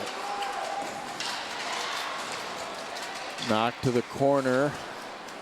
Wings reverse it around for Gray. Now into the skate of Rooney. Rooney with Burns. Shot attempt blocked, and here come the Rebels back the other way with Eastland. Marsh has that one hop away from him a little bit. Eastland in deep here trying to fight off a check. He wasn't sure where the puck was. It was in his skates. Now it comes right back to him though, and tried to throw it out front there looking for Cole Julian. Here come the Wings. Osbaka leaves it for Rooney. Back out high. Jacobson shooting. Blocker save there by Boynton. Swing and a miss on the clearing try there. And fresh out the bench trying to put that one away was Quinn McGrath for Armstrong-Cooper. Now it comes over to Ty Miklas for the Rebels. He will flip it into the corner. Marsh leaving it for Verbatim right there. Flips the pass back for Jacobson. Jacobson on the move through the middle. Fights through a stick check there. He's a pretty big kid. And now an opportunity back the other way here for Roberts. But Ganarowski runs him off the puck nicely for the Wings. Bounces off the skate and in deep into the corner. Ganarowski, two Wings collide and fall into the net there. Uh-oh. Here's a chance for Smith if he can catch it. Smith. And fans on that pass. Now back, Smith circling back, gathers it in, throws it to the point, and it hops right off the stick of Bateman. And that stretch there not looking good for Champlin Park. Couple miscues there. Evans throws a check at center. Gray now up with it for the Wings. Looking to Holscher. Holscher teeing it up, and Boynton fights that one off. Sweeney sends it to the corner. Rebels trying to get it clear. There's Verbatim again with that foot skills. Eric Smith takes a check from Evans, but got the puck in deep. Now Gray reversing it nicely to Ganarowski. Looking long through the middle. It's off a couple of skates there. And the Rebels come up with it with Ingram. Not for long though. Holscher turning back the other way. He has it poke checked away. Verbatim controlling it, and they brought it in offside. He realized he had a teammate trapped and tried to stop, but you see him having a little laugh with the linesman as it came in over the line. It's kind of a big body to stop there pretty quick there when you notice that, but he's played a tremendous guy. You know, and I think that personifies a big difference too. Armstrong-Cooper's defense has played very well, been very sharp tonight. A little bit of a difference in that. The Rebels, although the Rebels, for being as young as they are, I thought have played a pretty good game defensively too. Yeah, Ganarowski and Verbatim logging a lot of ice time. Boy, Marsh got caught out of position there, and they tried to throw it back between his pads out front. Jacobson sending it around here for the Wings. Rosbaka drops it back to Ganarowski. And a giveaway there, but they're fortunate to get the puck back. Tipped ahead, the race is on. Rosbaka has Burns going to the net, shoots, and sails it high and wide. Now Ganarowski up with it. He'll relay it back in, but they have to clear the zone as all three forwards were still in. Here come the Rebels out of there with it. Rylance flips it behind the net. Gray coming away with it there. And now here's Rooney. Rooney has it poke checked. Follow-up try by Gray. Now Waletsky gets to it, shoots. And a nice save by Boynton. Rebels looking to quickly counter, but cannot do so, and flip back out, or flip back in, I should say, into the Champlin Park zone. Pass misses for Bauman. Fresh off the bench, firing it back in was Ganarowski. But you know, Jay, we're not seeing a lot of weak side wing passes. Pretty much everything's going up one side. I wonder what happened if you could start looking for that weak side wing and open it up across. I wonder what kind of a break that would cause. Rebels able to keep that one in. Ganarowski back to retrieve it here for Armstrong-Cooper. 10.5 to play here in the third. A one-goal game. Armstrong-Cooper leading it 2-1. Sweeney comes away with it. Here's the pass. Oh, and that one might have got a little pipe as Evans shot and Boynton fighting it off. Pushed out front, but knocked aside and thrown at the net again from a shallow angle, and getting up a little bit slow there is Sweeney. Now Smith. Smith shooting, and Marsh just got his blocker on that one. Back we come the other way. McGrath. Now back to Holscher. He shoots, and that one deflects into the netting as things have opened up a little bit, seeing a little more end-to-end chances. And that one, nice job to get a piece of it. Force a face-off here in the Champlin Park zone. Yeah, good up and down hockey going both ways. Now, one thing too that I've noticed, Jay, we've talked about this before, especially when you've got an odd man rush or something. Don't miss the net. Keep it low, get into the goalie's pads, especially when you got an extra guy there come in for a rebound if the goalie makes a save. We're always shooting up high, and if we're missing the net, it goes behind or it goes out of the zone at the other end, and you leave yourself with no second chance. Baton's pass taken away, and carrying it in there is Kargas for Champlin Park. Comes back out to the point with it. Teed up, and that one's off a stick to the corner off the shot from Eldridge. Or make that Bateman.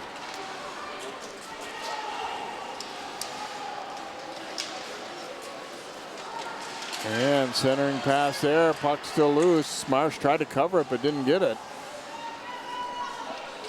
Rebels putting on some heat on this shift. Now Holscher away with it.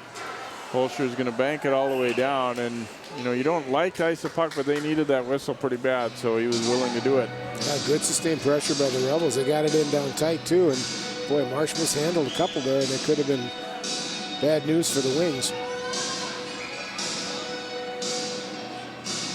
Smith and Burns will face off here. A little under 9 to play. Rebels with a clean win, and it deflects wide. And bring it out high here and then back down toward the corner, but it eludes Neil Thiessen there. There's Baca trying to chip it up the wall. Burns gets it to center. Now Jacobson. Knocked away from Rosbach as they get a little bunched up. Burns gets a nice pass over to Rooney. Had it poke checked away though. Now down deep. Here's Trey Rooney. Tried to come out high with it. Pass intercepted by Swanstrom. Swanstrom carrying it in. His shot knocked high in the air. Burns away with it here for Armstrong-Cooper. And puck gets away. Here's a shot attempt that's blocked down. Ellingson to it. He'll send it in around behind the AC net. Looking for a little wraparound. Ooh, just a little flip backhand by Swanstrom, trying to see if he could catch Marsh off guard. Verbatim gaining control here for Armstrong-Cooper. And that one sailing up out of play, and we'll get another whistle here. 7:35 to go in period number 3. Sense of urgency by the Rebels here. They're kind of putting the pressure back on and creating some opportunities. They might want to bring it out top, Jay. I think just to open it up. Everybody's down low. Open it up. Let the D get some shots and get somebody committed up top. That'll open up the middle and down low for them. Off the faceoff, Cole Julian wins it. Swift has it knocked away, and then a nice little pass to get it to Waletsky. Waletsky looking for some room. And now sent toward the net, and Boynton deflects that aside. Rebels looking to counter quickly. Broken up briefly, but now a chance on the follow-up. Backhander, and swept out of there by the defenseman. And then it gets away from Swift. He'll have to chase it down. Sending it in deep there for the Champlin Park is Kyle Eastland. As they look to change now. Puck over skated by Piazza. Comes back to get it. And kind of an unforced ice there as he just threw it off the glass and down. And we will get a face-off in the Armstrong-Cooper zone. They've looked a little disjointed here in this third period, but Champlin Park not really getting a lot of, great opportunities. Defense for Armstrong-Cooper's played well, but here's the deal. Champlin Park's been winning these face-offs clean in the attack zone, and sooner or later that comes back to bite you. This time AC able to get the draws. Holscher wins it. Now Verbatim looking for Evans to try and get that puck out, but they don't do so. Now tip it to center. Shellum sends it in here. Marsh back there to stop it. Evans tipping it back out to center, and the Rebels would have been offside there, so don't play that puck. Now Holscher tipping it to his left side to Evans. Has McGrath going to the net.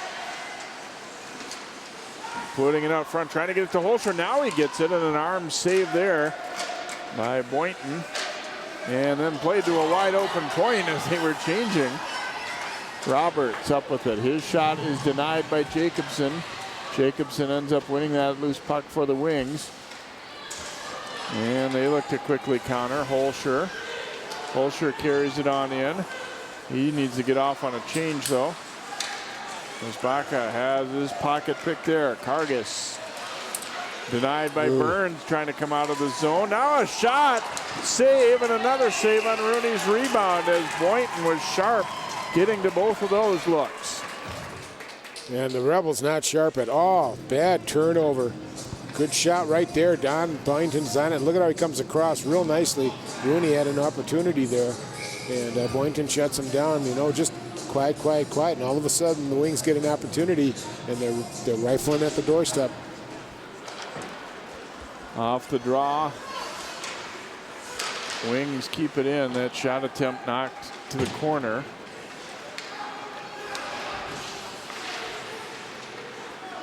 Rooney up with it. Centering pass was denied as he tried to sneak it through to Rosbaca there. Now Rooney takes the check. He gets the puck right back. Rooney to the front. He'll give it to Verbaeten out high. His shot knocked down. Rooney up with it again. Had it slip away. And now Burns tried to bring it along, and now it's kept in. Cross to Verbaeten. Verbaeten shooting, and that one's off Boynton's blocker, and then we'll get a face-off in the Armstrong-Cooper zone. Well, that was good eyesight, Jay. I didn't see that go off the blocker. Jeepers. Well, all of a sudden, a turnaround here. Momentum back on the wing side here. The Rooney line comes out after the Holscher line got it started. Holscher line back out here again now, too. Looking for the dagger here. A goal here is going to be really, really tough on the Rebels.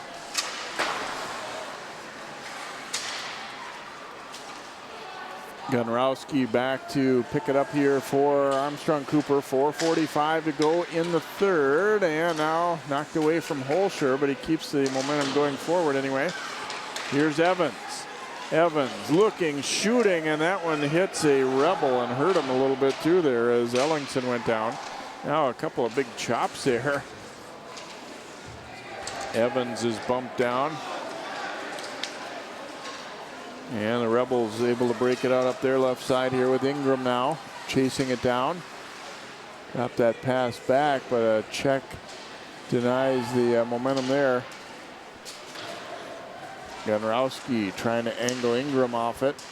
Ingram, though, winds up with the puck. Tried to bring it out front, but ran into a wing there. And coming out of there with it now is Sweeney, but that pass for Evans was blocked. Sweeney, and now they will get it in as Gunrowski. I was going to say, when in doubt, you got to put that puck deep into the corner, and they finally did. Absolutely. And sent back into the Champlin Park zone. Tip free at center. And Waletsky able to knock that pass over. A little backhand try on the pass, but good read there to break it up by Ellingson. Here come the Rebels. Roberts forced out wide by Verbaeten, who wisely kept his hand off on that. Could have drawn a penalty. Flipped out front, but Kirchhoff coming out of there with it for the Wings. Kirchhoff has Rooney going to the net. Couldn't get it there, though. It was blocked and then thrown out front.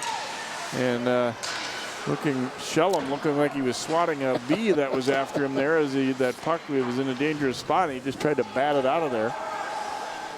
Under 3 minutes to play in the hockey game. Jacobson back to play it. Leaves it for Gunrowski here for Armstrong-Cooper as the Rebels are changing, and they're going to come hard on the forecheck here. Pass ahead. Here comes Rooney. 2-on-2. Trey Rooney dragging it to the outside. It's left out front and then trickles just wide. And the follow-up try there by Rosbaca. Rebels able to get it out, but Wings first to it. Burns getting it to Gunrowski. Gunrowski carrying it hard here for AC. Circles all the way around. Burns at the point, going to float one to the corner. Nice idea there. Look for that space. Here's Sweeney. Sweeney to the point for Verbaeten. Coming right back for Sweeney. Now Burns had to get away from him a little bit. Smith trying to get it out. Couldn't quite do so. They're eating up a lot of time here. A minute 50 to go. Here's Burns looking. Trying to go to the front. Then he scores! Roofs the backhander, and Armstrong-Cooper has a 2-goal lead. Boy, sweet move by Andy Burns. I love the way the Wings just controlled it. They weren't that concerned about a shot. They were just controlling it. All of a sudden, they got it down low. Burns got it out in front. And all of a sudden, he took that backhand and just shelved it up here. You see it, and the puck will come back to him. Here he is. He's got an opening, brings it out front. Good move there. And just gets it up on the flat part of that backhand and takes it top shelf over the Rebel goalie and gives him a 2-goal lead. And that with a minute 44, Jay, not to jump the gun, might be the dagger. Patchen Austin's going to use a timeout here for Champlin Park as Burns had a little bit of variety of goals. That one definitely counts as the pretty one of the night. Yes. And it was set up by a lot of good work, a lot of good puck movement, a lot of smart play. Moved down low, brought it back up top, got it back down low, worked underneath, did a nice job, and got an opening underneath for Burns to slip in on the goalie. So nice job by the Wings there. Yeah, I agree. I was thinking the same thing. You know, yeah, it ends with a pretty goal, but even if it didn't, it was a great shift. Yeah. Using their heads as much as anything. Yeah, because the more they're down there, that Champlin goal, they can't leave. So tough break for Champlin. That line got out there a little too long, and I think the legs went out from under a little bit here. So Armstrong-Cooper now with a 2-goal lead, 3-1, and a minute 44 to go. We'll keep our eye on Boynton. Obviously, they need to gain control and get in the offensive zone before they can think about lifting him out. Kirchhoff gains it for Armstrong-Cooper, and he will dump it in deep.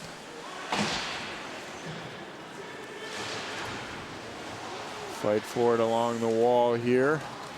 Rebels able to come away with it right up the middle. Pass almost fanned on. Now Bauman gets control. Bauman looking for the shot, and there's Verbatim getting that stick out to get a piece of that one. Boy, you know, having senior and junior defensemen, I'll tell you, makes a lot of difference here. We've seen that tonight, Verbatim, although he looks like he got hurt on that one. I think a stick might have come up and hit him in the mask.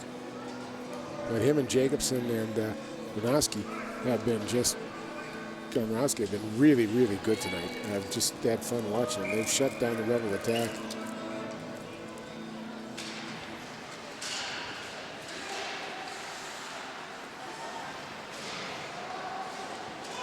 Rebels able to come up with this loose puck, and Bauman tried to throw it across the crease there for Kargas, but broken up.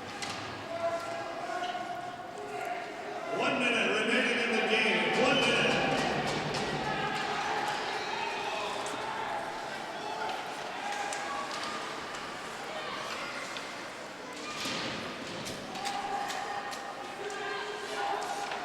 Under a minute to play as that shot is blocked. Empty net for Champlin Park. Pass flipped across, broken up. Now big swing, but put out front again. And there's Smith. The trailer following up, pops that one over the shoulder of Marsh, and we are not done yet as Derek Smith lights the lamp for the first time this season. I was just about to say we're trying to get too pretty here, but by God, they got it in there, crossed the rebound, and Smith snuck in and just ripped it up into the upper corner. And like you said, Jay, the game ain't over yet now. Now the goalie becomes important. Champlin Park feeling like we had so many plays that, you know, felt they had the setup like that, but just not getting many good bounces. That time they got a great bounce. And Marsh was caught out of position a little bit after trying, you know, for the first puck. Put out front here, and that one bounces away. And circling back out of there, and it's floated all the way down the rink and iced here by Rosbaka. 2 mistakes by him there. Oh my gosh. Just take it up the ice, get in neutral zone, get it across the red line, put it in their zone. Okay.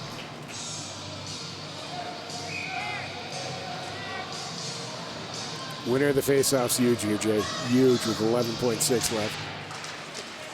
Bounces to the corner. And Burns able to get to it. Floats it ahead for Rooney. And Rooney is going to bury an empty netter with 1 second to go here for Armstrong-Cooper. And I'd say that definitely is your dagger right there. I think that's a fair assessment. Yeah, 0.6 left to go, but, you know, Rooney coming in. I'll tell you what. The Rebels, were scrappy tonight, and I thought they fought back. They weren't giving up. They played hard the whole game for a full 3 periods. And the Armstrong-Cooper wins, they had to do this. This was an important game for them. So final score tonight is Armstrong-Cooper 4, Champlin Park 2. We'll be back to wrap things up here in just a moment.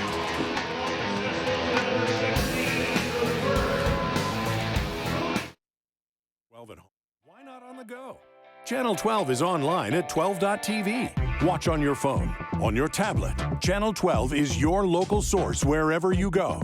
Just log on to 12.tv. Check out our videos, subscribe to our YouTube channel, follow us on Twitter, like us on Facebook, and even watch live events via live stream. So don't wait. Stay up to date with Channel 12 and 12.tv, your local source. 30 million Americans will suffer from an eating disorder at some point in their lives. The National Eating Disorders Association has the information and resources to steer people and their families toward the road to recovery. Hi, I work at the NEDA helpline. We have something called Click to Chat, which is a live chat with someone on the helpline, and they're really able to get support. Call or visit the NEDA website today for help and hope.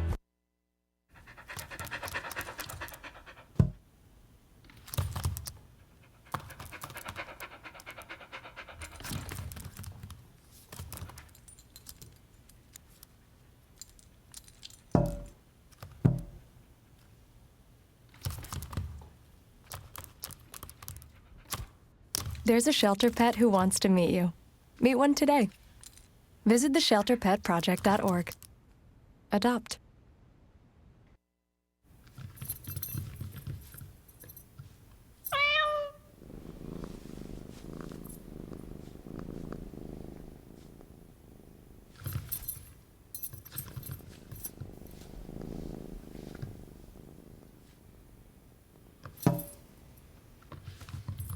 There's a shelter pet who wants to meet you. Meet one today. Visit theshelterpetproject.org. Adopt.